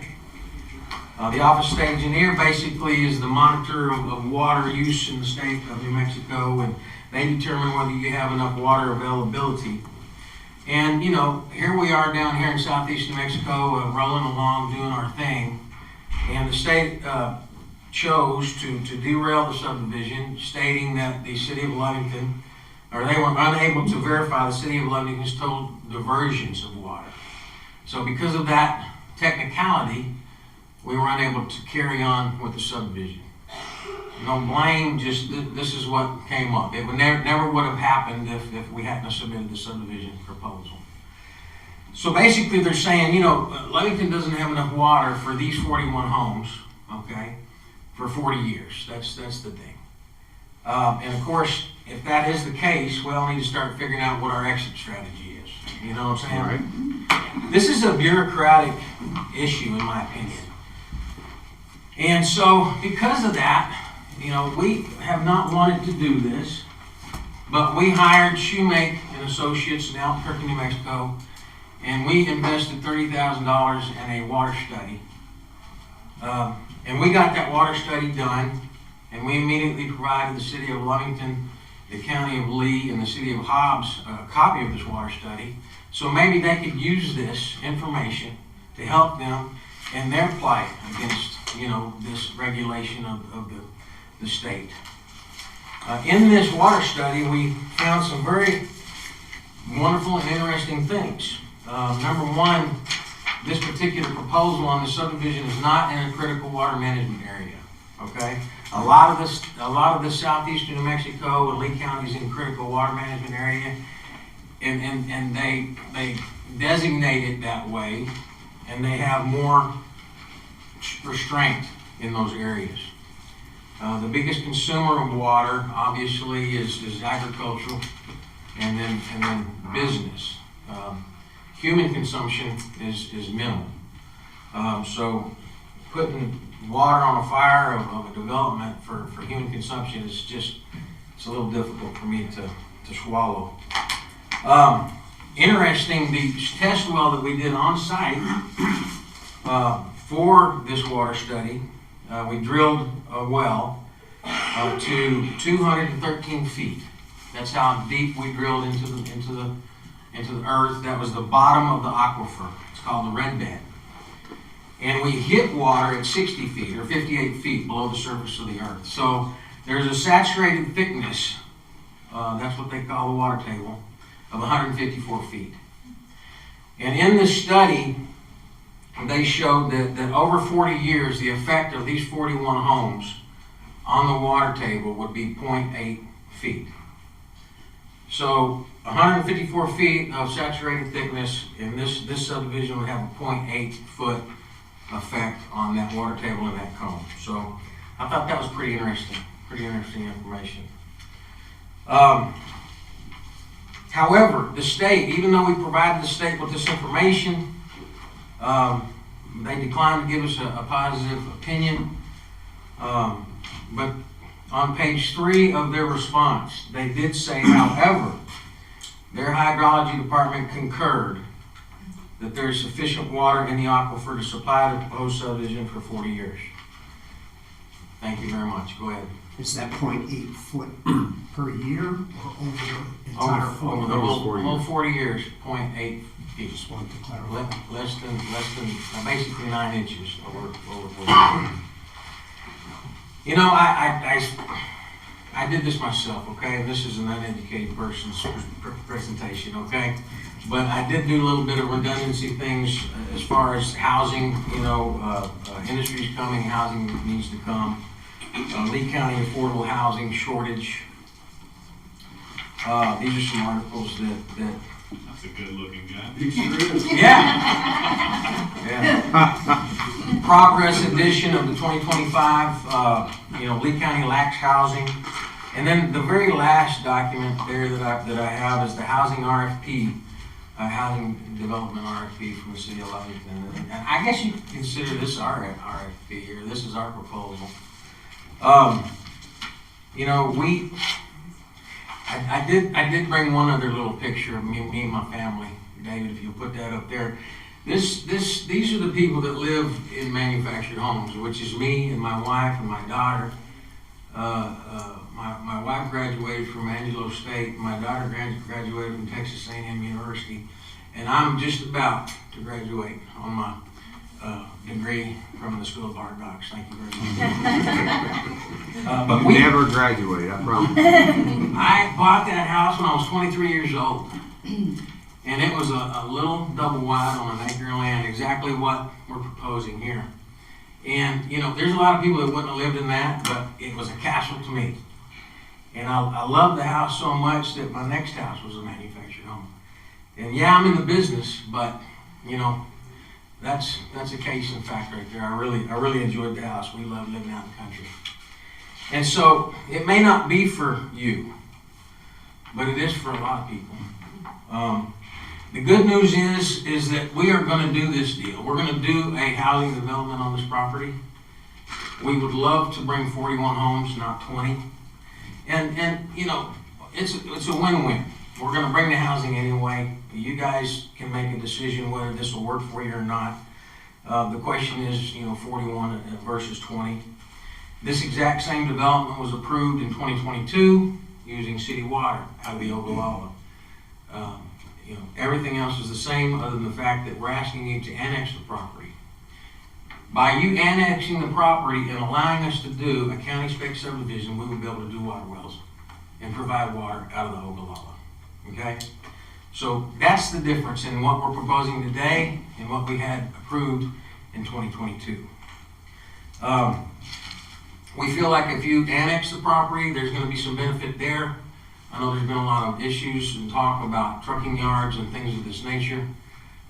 If you annex the property, you will have some oversight and you will have a voice and some monitoring of how these properties are taken care of. There's not many times that we as a community can overcome some of the bureaucracy of the state of New Mexico and the federal government, but this is one of those times that I believe that we can do that. And so that's our question. Would you consider and would you approve allowing us to do a county spec subdivision and annex that property into the city limits? I'll stand for questions. Okay, questions, commissioners? This is the time. I have concerns. Do we have, are there not ordinances that if they're part of the city, that they need to have, they need to be up to our code?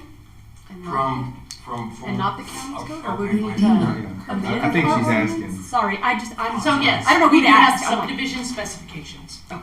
A subdivision must be built out and utilities and infrastructure, curb gutter, pavement must be put in prior to selling any of the lots on the subdivision. So that's just like the Domzowski subdivision. We have roads, we have utilities, we're working on building houses there. It's a slow process because those are very large lots and they have covenants that make them very expensive homes right there. So those are very slow moving because of the cost to build there. That's why the way he's asking it, that we would annex it with the allowance of that. And that would override our code if you annexed it with that provision. So that's why he's asking the way he's asking. Because yes, we have rules. I have a question. Does that set a precedent for future developments? Yes, Now it we would. would Yes. have to do the same thing. You may, I'm sorry, I'm gonna ask a couple of questions that I think really need to come to light. And you may have answered this in your previous presentation at our regular session. Tell us the 40, or tell the commission the difference in the 40 versus the 41 versus the 20. How that came about. Because, I mean, why it comes about. Not how it came about, but why it comes about. Okay, so in the early 90s, this wouldn't be a question. We could buy the land, develop the land, build caliche roads, and divide it into 3/4 acre lots, sell the homes.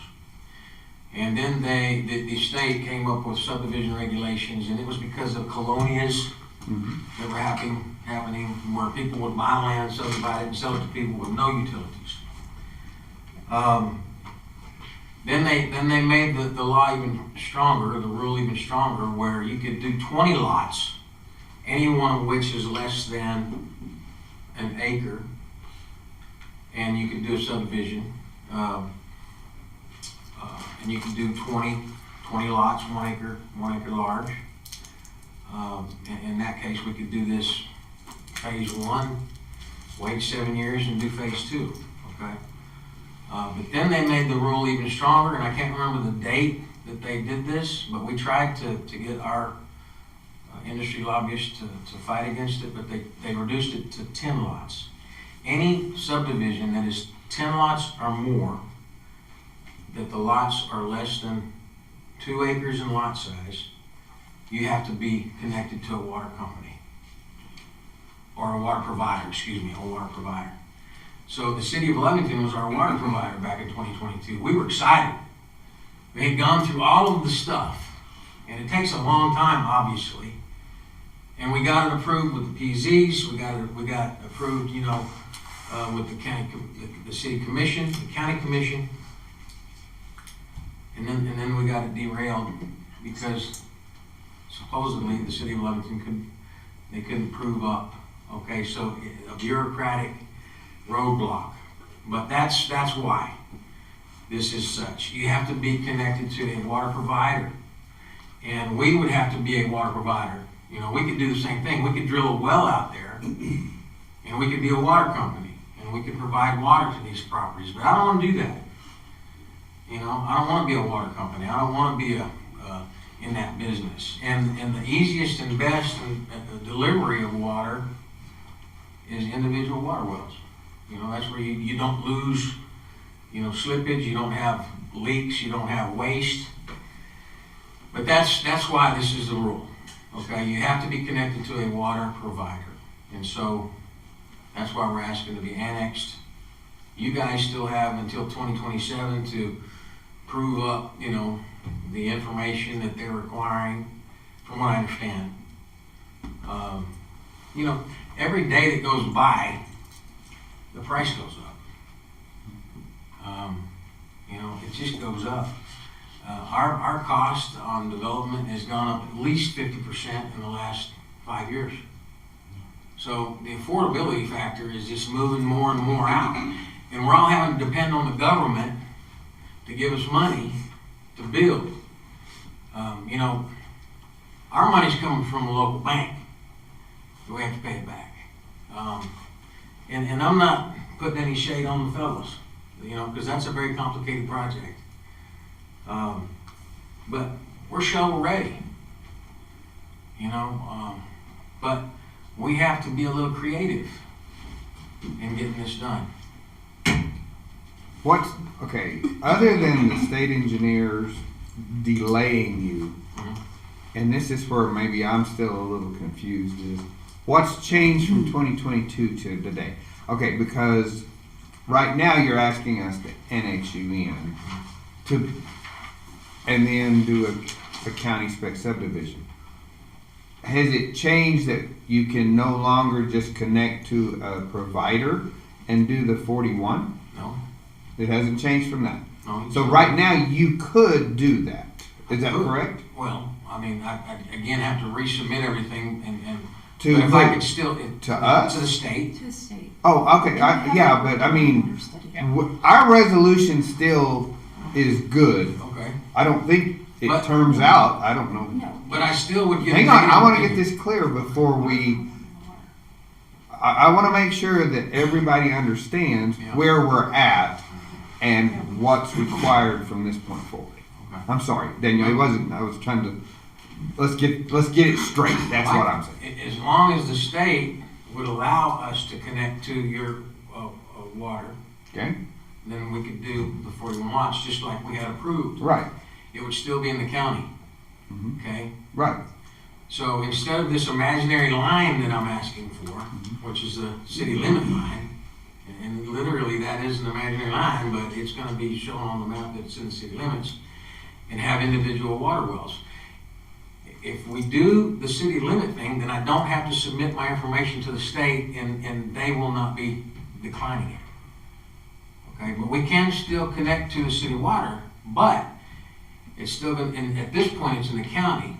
And the state, Office of the State Engineer would still have to scrutinize. Our water. Yes. And we're gonna get a negative Well, at this point. I'm not sure about that. The reason in 22 the OSC denied is because the city not necessarily didn't have enough water. We hadn't been submitting our well production numbers to the OSC for a couple of years. We also hadn't done a 40-year water study at that time. Correct, sir. And we have done both since then. And I think we show the OSC that the city is capable of providing for these 41 units. There was another technicality about the meters that you guys were using.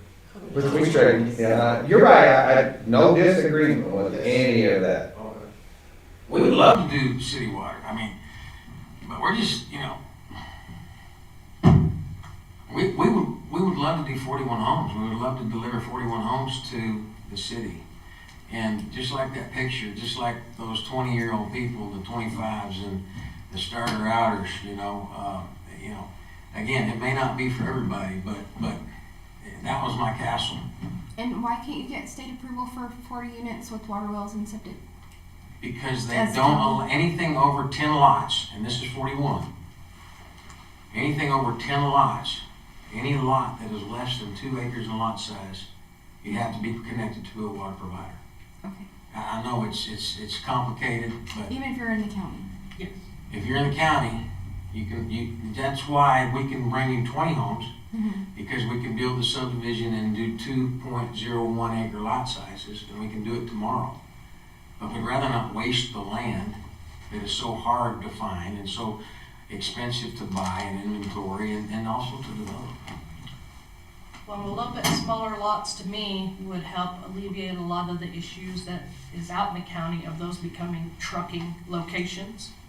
They have more acreage, that's gonna happen. Smaller lots would alleviate some of that. Inside homes and all that stuff. Mm-hmm. And your subdivision's approved with the county on their stuff? Yes, this is, of course, it's been a while, so we would probably have to go, I mean, I think there's a 2-year lag from approval. If you don't have, you know, if you're not digging dirt in 2 years, you gotta get it reapproved, and we've been working on so many different things, I would probably have to resubmit. I'm not sure. I think you have to do that anyway, because we can't subdivide your land, the county does that. Am I correct? Do what? We don't subdivide land, the county does that even for our stuff, right? No, if it's in the city, we do subdivision. If it's in the county approves the subdivision. Yeah, the county would approve it unless we annex. Okay. Yes. So what is the additional cost that Lovington's gonna incur by providing this water or the streets or, you know, any development part? Has anybody figured that out? So if we provide water, we would be receiving the water bills. They would pay water and they wouldn't pay a sewer bill because they're gonna have septics. Right. So that would not add to a new lift station in that area. They would have septic tanks, but we would provide water, so therefore they'd have a water bill. If they're not in the city limits, any growth we attain, you know, if we ever did annex it in, then we're looking at, we would have to upkeep those roads, right? And upkeep the roads, any grant I get, I have to do curb, gutter, sidewalk. And piping that water. Because there's not one existing, any road improvement I do besides a chip seal, overlay or something, it would be that. But the roads they wouldn't need anything for quite a while. Good chip seal road, if it's maintained well, it is well. But at some point, the city's gonna have to go in there and pave the road and If gutter we it annex it, yes. If we annex that, we would have to go in and start fixing the roads and maintaining them. In the future, but if Yes. you annexed it now and you gave us the allowance to build a county spec subdivision, we would build chip seal roads. Who would pay for the water meters? They would pay for the water meters. And we would pay for all the infrastructure. You would be out nothing. They would also put in, what was it, 3? Fire plugs. Fire plugs out there. Is that enough? for that many homes? Hmm? Is that enough for that many homes? Mm-hmm. Okay. And you're running. Well, that was what we approved back in 22. Okay.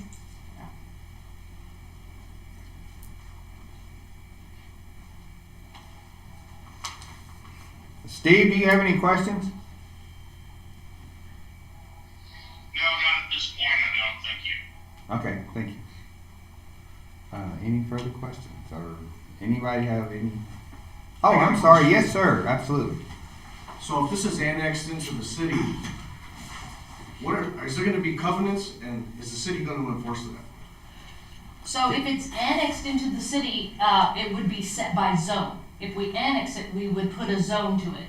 So as long as it was zoned as A or B zone, there would not be the trucking allowed out there, there wouldn't be the commercial business allowed out there, that type of thing. So it depends upon the annexation of what zone we gave it. And there will be covenants, sir. Okay, well, my concern is in the county, we go in and put these trailers everywhere, and nobody's policing this. I mean, there are eyesores all over the place. Yeah. And that's my biggest concern. I'm a neighbor to this property, that's why I'm here, and that's my concern. 100%. I totally agree. I tell you what, I live in one of the nicest subdivisions in the Highlands of Mexico. From stop sign to stop sign, there's 12 houses on my street. 6 of us take care of them, 6 of us don't. And I think you're gonna find that pretty much anywhere in Tatum, Lovington, Hobbs, Unison, Oh, absolutely. You know, I get what you're saying. The one thing that we do when we deliver these houses is set them up and hand the people the keys is beautiful. What they do from there on out, I can't regulate. I can give them guidelines in the way of restricted covenants.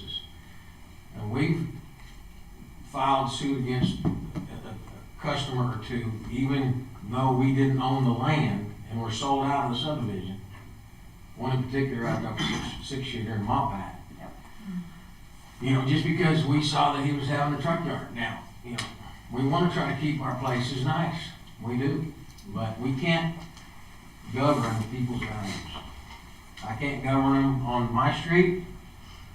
I can just walk by and roll my eyes. You know what I'm saying? Well, I understand that, but the city has a little bit more. They do. They would have a little more bite in the deal if they did. Yes, that's correct. If we annexed it, we would have that, yeah. So along those lines, Crystal, code enforcement can apply all city ordinances to those properties? All city ordinances to the properties, yes. If it's annexed, we'd be able to police it. But if it's not, you know, we don't have the authority out there. And when they place covenants on a property in the county, it is up to the citizens that live in that to uphold those covenants. And just like in Moppat, there were several citizens that did go forward to move a trucking yard out of that area, and they did get that done. But that was the citizens that lived there themselves taking that on. And that's what you have to have. I got a question. Just because it seems like we're just banking on truck yards, and that's a business that I'm in, but I have a yard.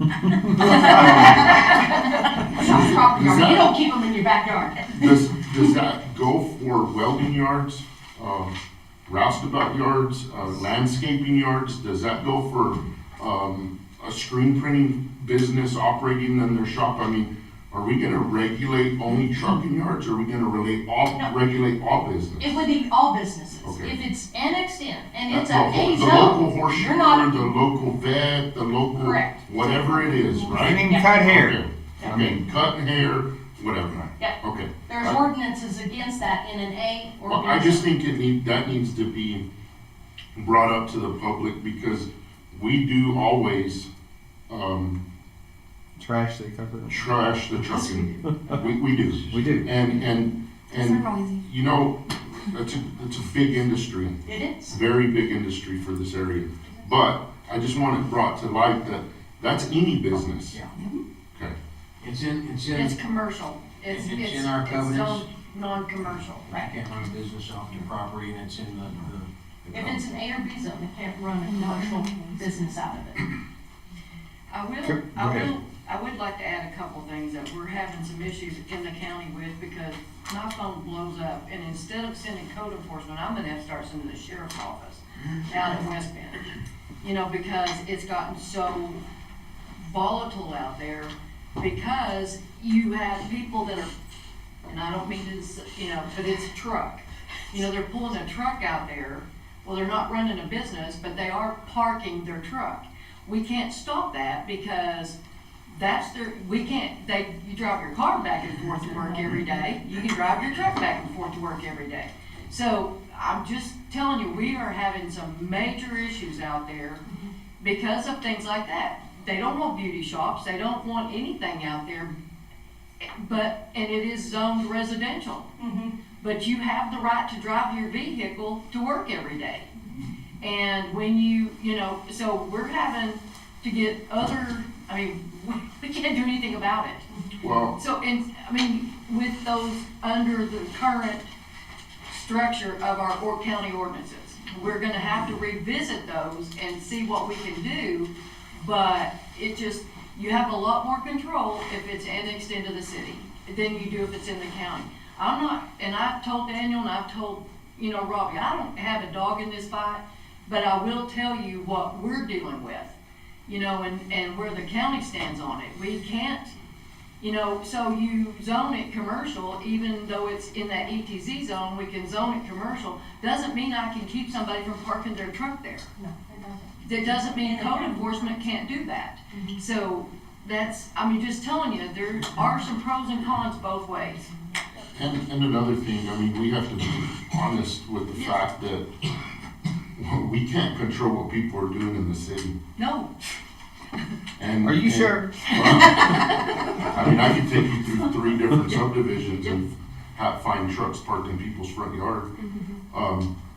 So to put the burden on someone coming in to develop that he has to do it, or that you're gonna knock them because maybe it turns out to be that way.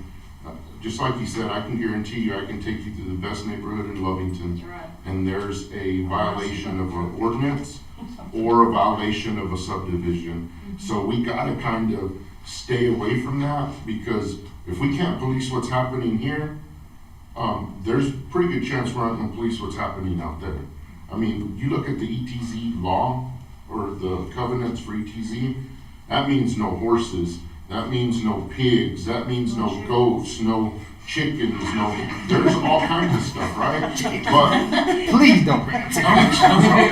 Yeah, I'm just saying, I think it's a bit unfair that we bring that up, because we don't do a very good job keeping our town tidy in terms to violations of covenants or restrictions for subdivision. This town's full of subdivisions, whether it's carports, I can go on and on and on. Yes, Ms. Bolt, absolutely. I just want to reiterate what Crystal had said, that she deals a lot with the street grant funding, and she does a combination of our local budget to fix our streets, plus our grants. So our grants, federal and state, are very important when we're working on roads. And we should realize that roads are in the top 3 behind water and wastewater, usually. And we did a push, and we're gonna have these strategic sessions coming up for kind of seeing where the city's going in the 5 years. But we're changing our neighborhoods to include ADA sidewalks and ramps, and really updating our infrastructure to make our town more attractive to attract visitors and stuff. So I just suggest that you think about that, as if we want to bring in new subdivisions that don't have those new guidelines that we perhaps are looking for. Yes. Daniel, what are you estimating the average price per property, if you kept it at 41, would be? Our average price is gonna be from 260 to 280 for a 4-bedroom, 2-bath, 2,000 plus square-foot home on an acre of land, water well septic tank powered, lights on, water running. 260, 280. In the keys. And that payment is gonna be in the right now with taxes, insurance, mortgage insurance is gonna be in the $2,000 to $2,200 range a month. That's including insurance, mortgage, insurance, So about $135 a square foot. And that's where our appraisal's gonna come in. It's gonna be normal FHA, VA, USDA style type of rates. And that is the appraisal we will receive. So we can't do street, curbs and gutters because the cost would go up above appraisal value. We wouldn't be able to mortgage them. We were limited on our comps, and our comps are proved to be the 260 to 280. Are these gonna be permanent foundations? Yeah, they're gonna qualify for all the financing. You can apply for their RFP then, if you do permanent. Well, I mean, if it gets annexed in, Yeah. they could. It has to be on permanent. Permanent foundation. They're all on permanent foundations. So what do we do when these wells start running out and they want to come to us for water? Well, if that happens, okay, then let me explain that we drill all of our wells to the bottom of the aquifer. That little house out there that I bought was on Bronco Drive, south of Hobbs, New Mexico, on C-42.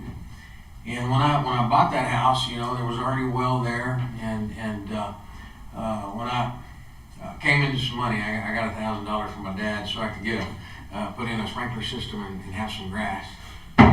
And as soon as I got done with that sucker and turned it on, it worked great for about 5 minutes. Mm-hmm. And then it started going blowing air. Okay. But I wasn't running out of water because I had a good well. Okay, I was running out of water because they didn't drill to the bottom of the aquifer. Okay. Every one of our properties that we do in the county, we drill all the way to the bottom of the aquifer. Okay. And so there's 154 feet of saturated thickness in these well bores. You're not going to get to the bottom of that aquifer. If you do, we do need to have an exit plan. Okay? We do need to have an exit plan. You're not going to run out of water in these wells. They're drilled all the way to the bottom of the aquifer. Did I explain that properly? Yes. Okay. Simple question, do you case them also all the way? Sure. All the way to the bottom? Yeah. I mean, no reason to drill it if you don't case it. No, yeah. Alan Eads does most of our wells. He did most of our wells when my father owned the company. He did most of the wells when I owned the company, and he does most of our wells now. We have that relationship. He does a great job. He might be a little more, but he does a great job for us, and they're all gravel packed, and we do not have problems with our water wells.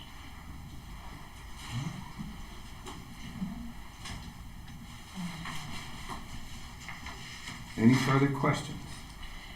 Commissioners? The only thing I was concerned about, I mean, and again, that you said that it would be, that you're setting a precedent for, you know, that would be, you know, so would that mean that anybody coming in wouldn't have to do curb and guttering and all that? You know what, you're gonna have to allow everyone. Mm-hmm. That's the only red flag I saw, was that, wait a minute, is there any way to get around that? Well, and that's a good point. But if somebody came in here tomorrow and asked for a subdivision, a 1 acre lot subdivision, These aren't lots, these are acres. These are acres, and they came in and said, we want to bring 50 homes, and this is what we're going to do, similar to what I'd give them the approval to. Yeah. Bring it on. Yeah. Because the more housing we get, you know, the more it's going to be affordable for people. That's just the bottom line. Yeah. You know, but that's a good point. That's my answer to that point. You Well, know? really, where is there in city limits that you could do that? You can't. So there's already curb and gutters where you've got other developments coming in.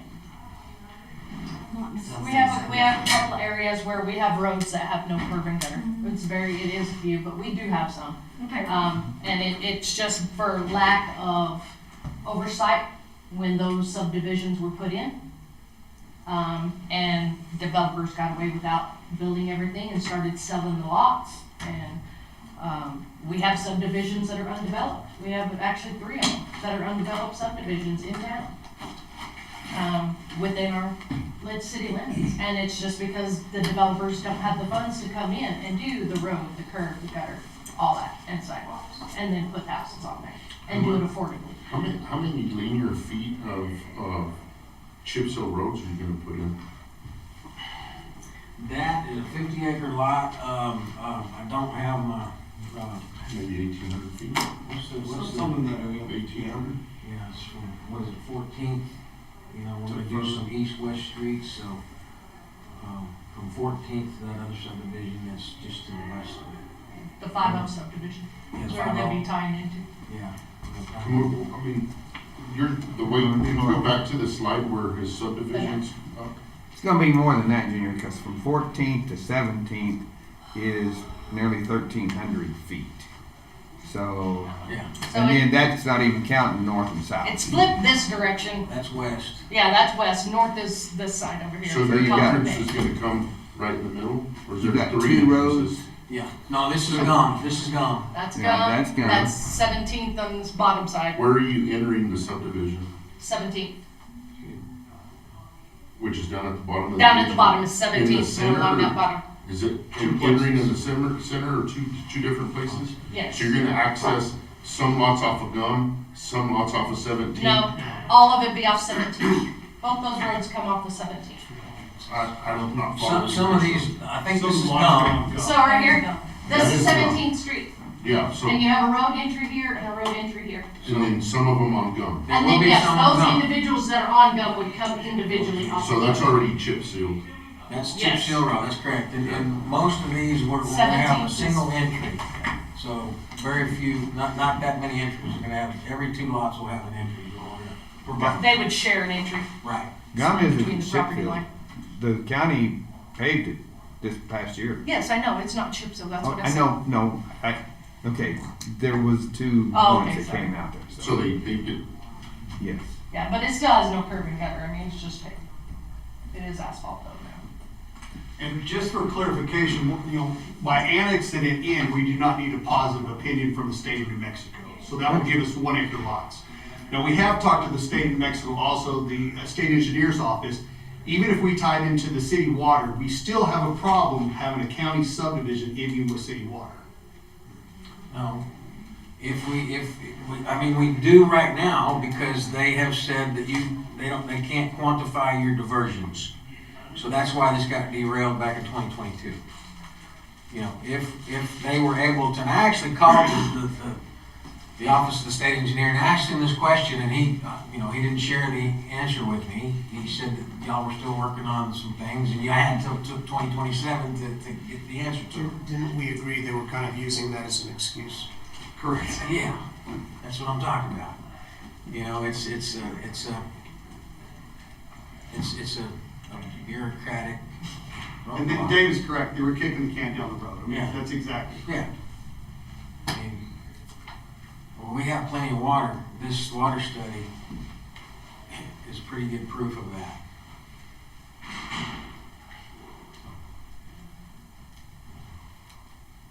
Daniel, would you share what it would cost if we went to, this project went to 2 acre? I mean, I don't want to put you on the spot, but if it went to 2 acre and you reduce the amount of homes to 21, obviously it's going to inflate the price per square foot. No? No, that extra acre per lot isn't gonna add anything really substantially to the subdivision. And we would be providing somebody with the exact same deal for housing with 2 acres instead of 1. It's not gonna add anything to it. We're not gonna get any more money from the appraisal. This is the thing, we can utilize, we can have a solution to the housing problem by providing 21 homes. And these things are being approved all over the state of Mexico. But they're not following the rules, okay? We're following the rules. The county's following the rules. But these kinds of subdivisions are getting approved all over the state of Mexico.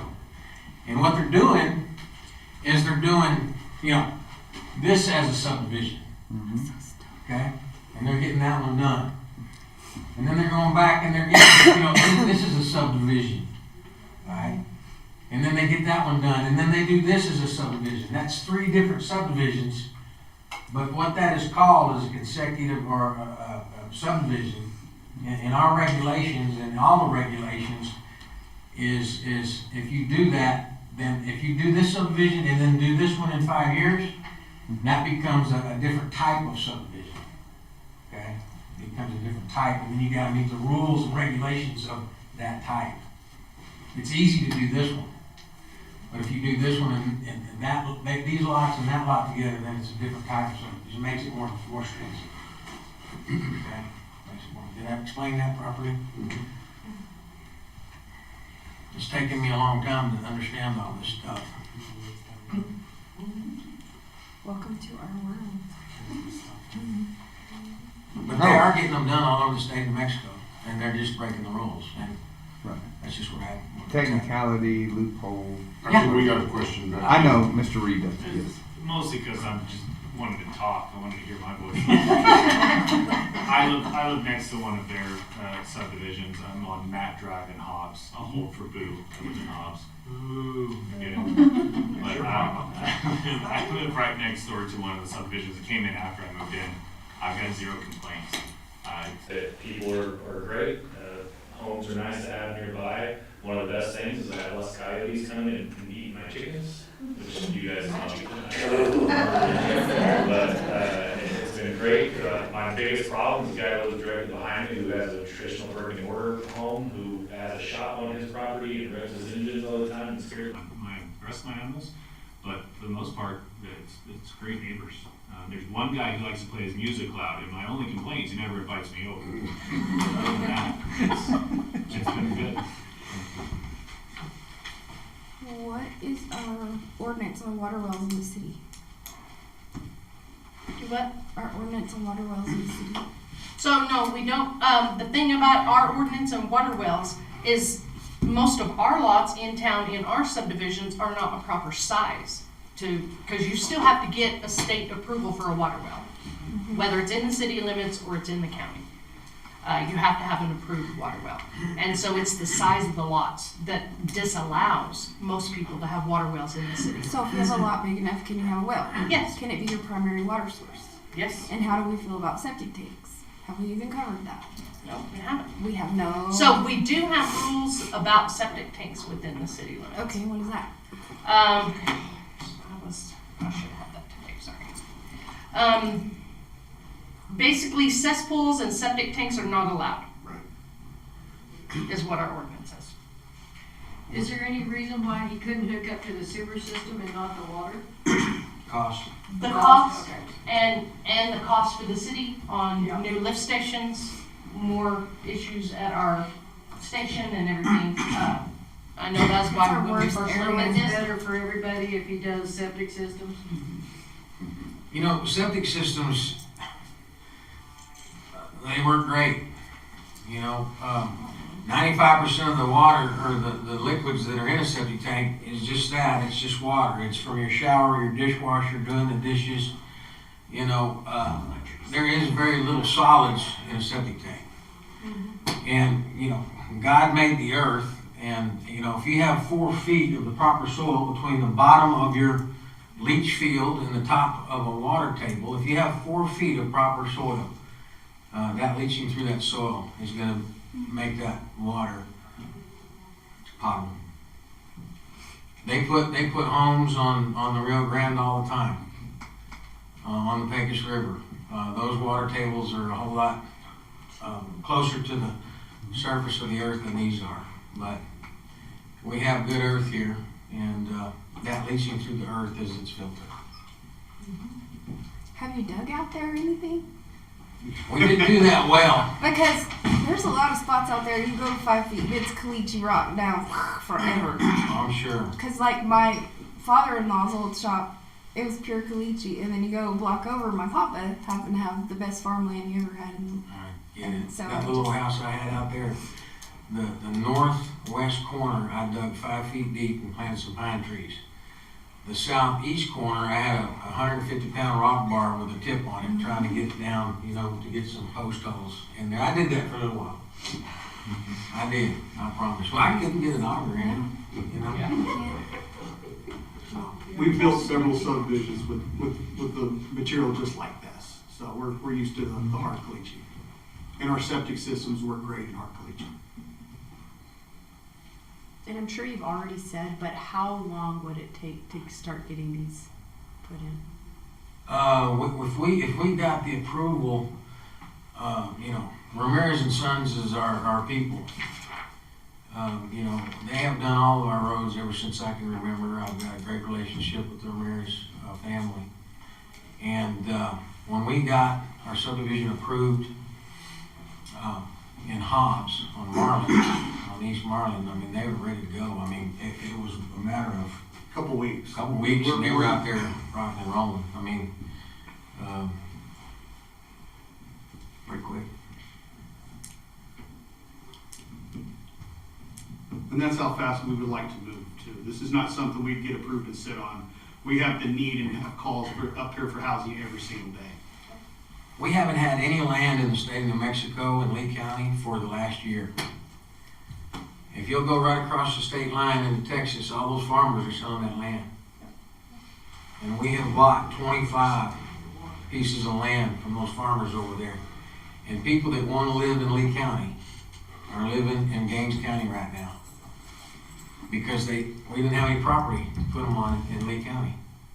That's the fact. And we have a market here. And those people are living in Gaines County, and that we're missing out on that tax revenue. What about the GRTs on those houses? Is there, how does that work? I don't know. I mean, I know we got sales tax, but if it's in the city limits and all the development and things that we do, I'm sure that we have to charge city sales tax on it. It's a destination. So, yeah. And this subdivision is going to be a total build out of, somewhere in the $10, $11 million, you basically just take 41 lots and times it by, an average of 260, 275, something like that. I just did that in my head. Forgive me. 11 million, great job, Daniel. Good job. What is it? 11 million, 11.25. There you go.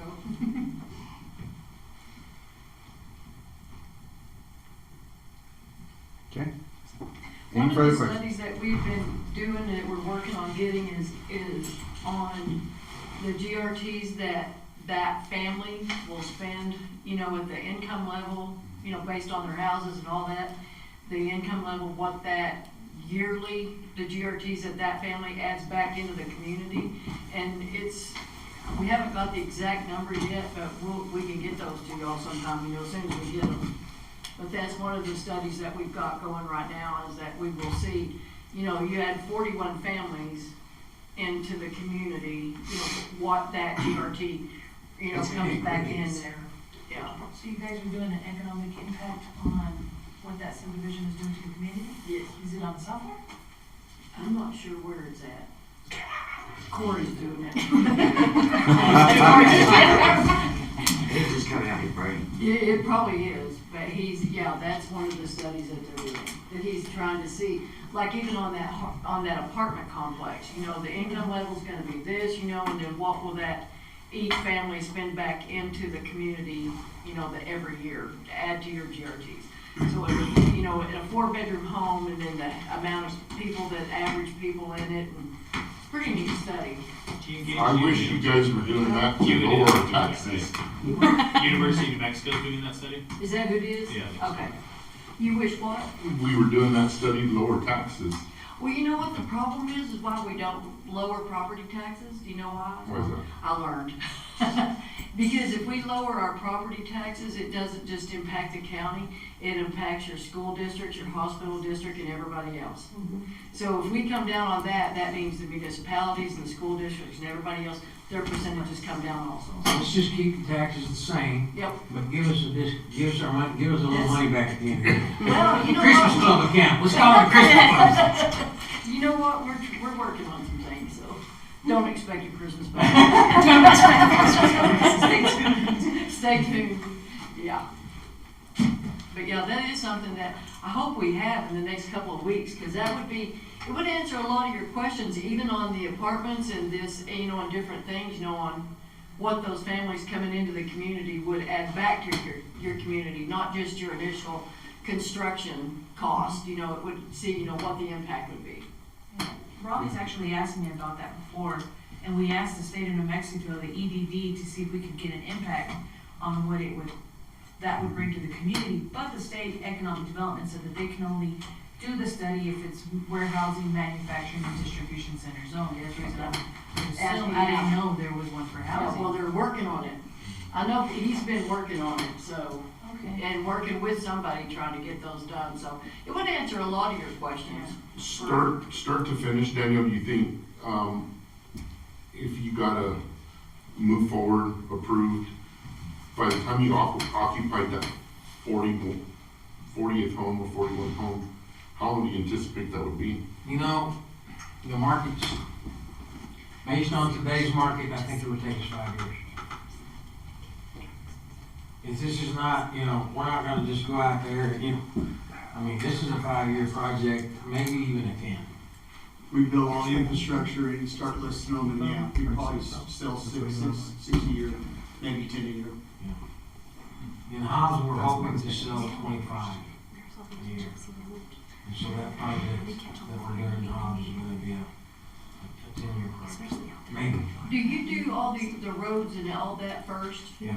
Do the whole thing and It's then gotta be ask all them? Has to done be all done before it's approved. and approved before we can get deeds on the individual lots. That's Okay. right, yes.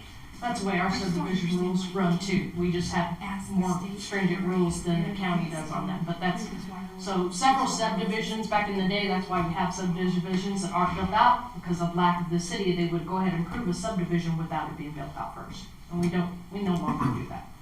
We make those subdivisions be built out first. We learned the hard way. We gotta remember that 25 years ago, there was nothing going on out here. Yeah. So, I'm sorry.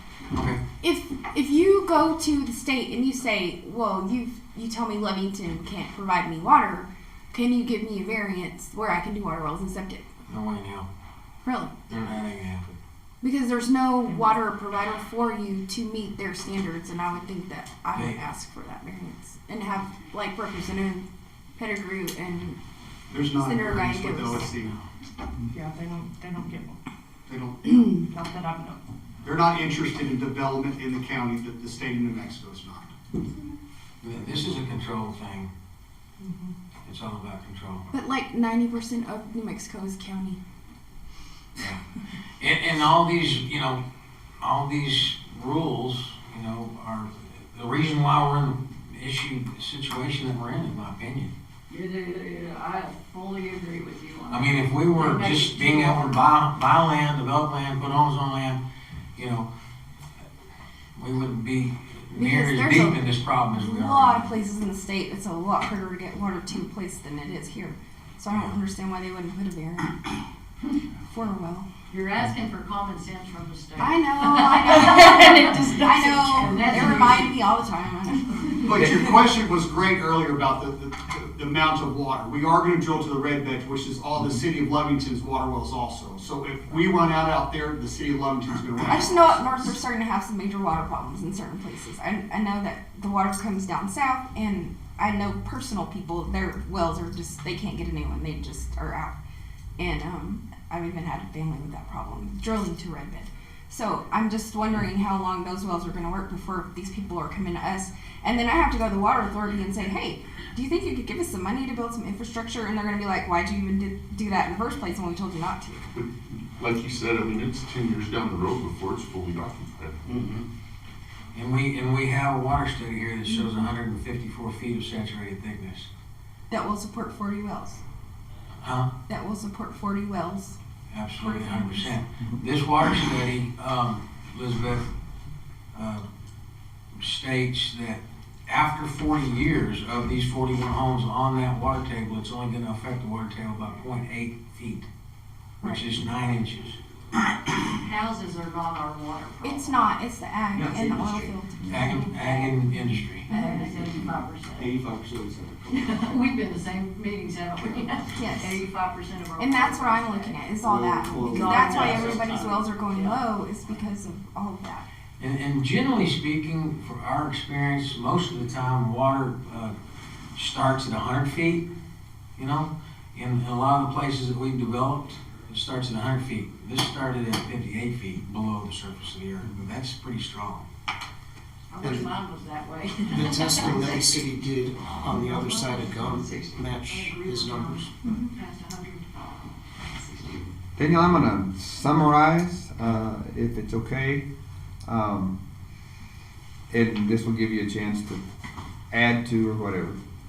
All right. Right now, I show that you have 3 options. Just to make sure that we're all on the same page. 1, the city annexes and allows you a county subdivision. To build a subdivision under county specifications. Okay. 2, we don't annex it, and then you build a state regulated subdivision on that piece of property. 3, we don't annex it, and you reapply and you look at Lovington as the sole provider of water. Is there anything else in that, or anything other options that you feel are viable options that you could explore? I don't think so. I think those are the 3 options. Mayor, is there any way you can tie to each one of your scenarios the amount of homes, because that's where it changes? Oh, absolutely. One of them's 40. For round numbers, instead of 41, I'm just going to say 40. Okay, option number 1, we annex, we allow them county subdivision specifications. We're looking at 40 homes. The second one, no annex, and they have to abide by states, 20 homes. And the third one is no annexation, we supply water, and they can do 40. County spec, yeah. Yeah. County spec, because you're still in the county. It's county, that's correct. Right. Yeah. Okay. All right, so looking forward, the thing about it is, if you leave it in governmental hands, we'll have this we'll have this conversation 6 months down the road. So at our meeting Monday night, a week from, yesterday, basically it will be the resolution will be to annex or not annex the Squire subdivision. We'd have to advertise first for an ordinance. Why? It's not an ordinance. We had to advertise first to Is it- annex it- Capital. Yeah, you have to advertise an ordinance to annex. Oh, okay. Is it an ordinance? Okay. And then if we do option number 3, where you're county and we provide you water, how does the water get to you? Who's paying for that? Hang on a minute. Option number 3 is which one? Where you stay county and we provide a water source to you, how does the water get to you? Okay, option number 1 is that you guys annex and we do water wells. Option number 2 is we do county subdivision, 2-acre lots, county spec. Option number 3 is that the city supplies the water. Mm-hmm. And you stay county. And what? And you stay county. Yeah, and so what was your question? How does the water get to you? You're gonna have to provide it to the corner of my property, and I take it from there. I mean, you Where's got across water the at street? the fire station. There's a line on 17th Street. Yeah. So we would take that water from there and supply the subdivision with water, if we get it approved by state. And that's not certain. No. So option 2 and option 1 and option 2 are certain? Yes. Yes. Yeah. Correct. Option 3 has already been done. We don't have to take any action. We just have to finish up with the state on our hearing that they wanted and everything, and prove that we can provide water to them, and then pay from water to this side of the street to that Well, side. so Daniel, is the question really, do they want 20 houses or 41? That's the question, isn't it? That's kind of a question, yeah. So do we have to go back to the state if we provide the water? You do, because they still haven't Because been it's able. still a county spec. They will require So that you'd they have to go back qualify to the them. diversions and. Yeah. Yeah. Okay, well, I was trying to get you done by Monday, but obviously we can't. We appreciate that. Thank you. I appreciate it. Can you? I think they have a copy of our 40-year water study. Can you get with them and see how long, or what it would take to get this approved to do option 3? We've been providing them water well numbers for over 2 years. Yeah, just remind them and say, hey, you approved this, and then you pull back on it. Where are we at on it now? Sure. And just see what's up and let us know on that. And that way we know if we have a viable option there. Sure.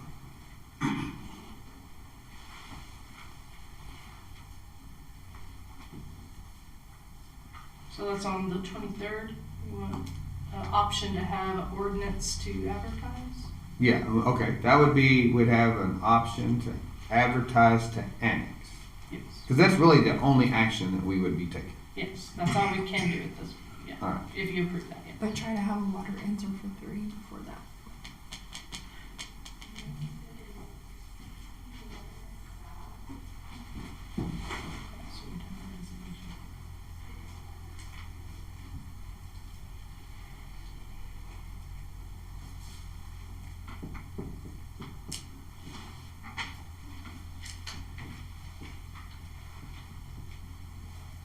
All right. Anyone, anything further? Would I add or question? If not, give you a couple of Come seconds. back before planning and zoning, would it? Do what? Would it No. come back before planning and zoning? No, annexation just has to go through the city. It doesn't go through the zone. All right. Hearing no further questions, the items of the agenda are exhausted. We are adjourned. Thank you. Thank y'all. Thank you.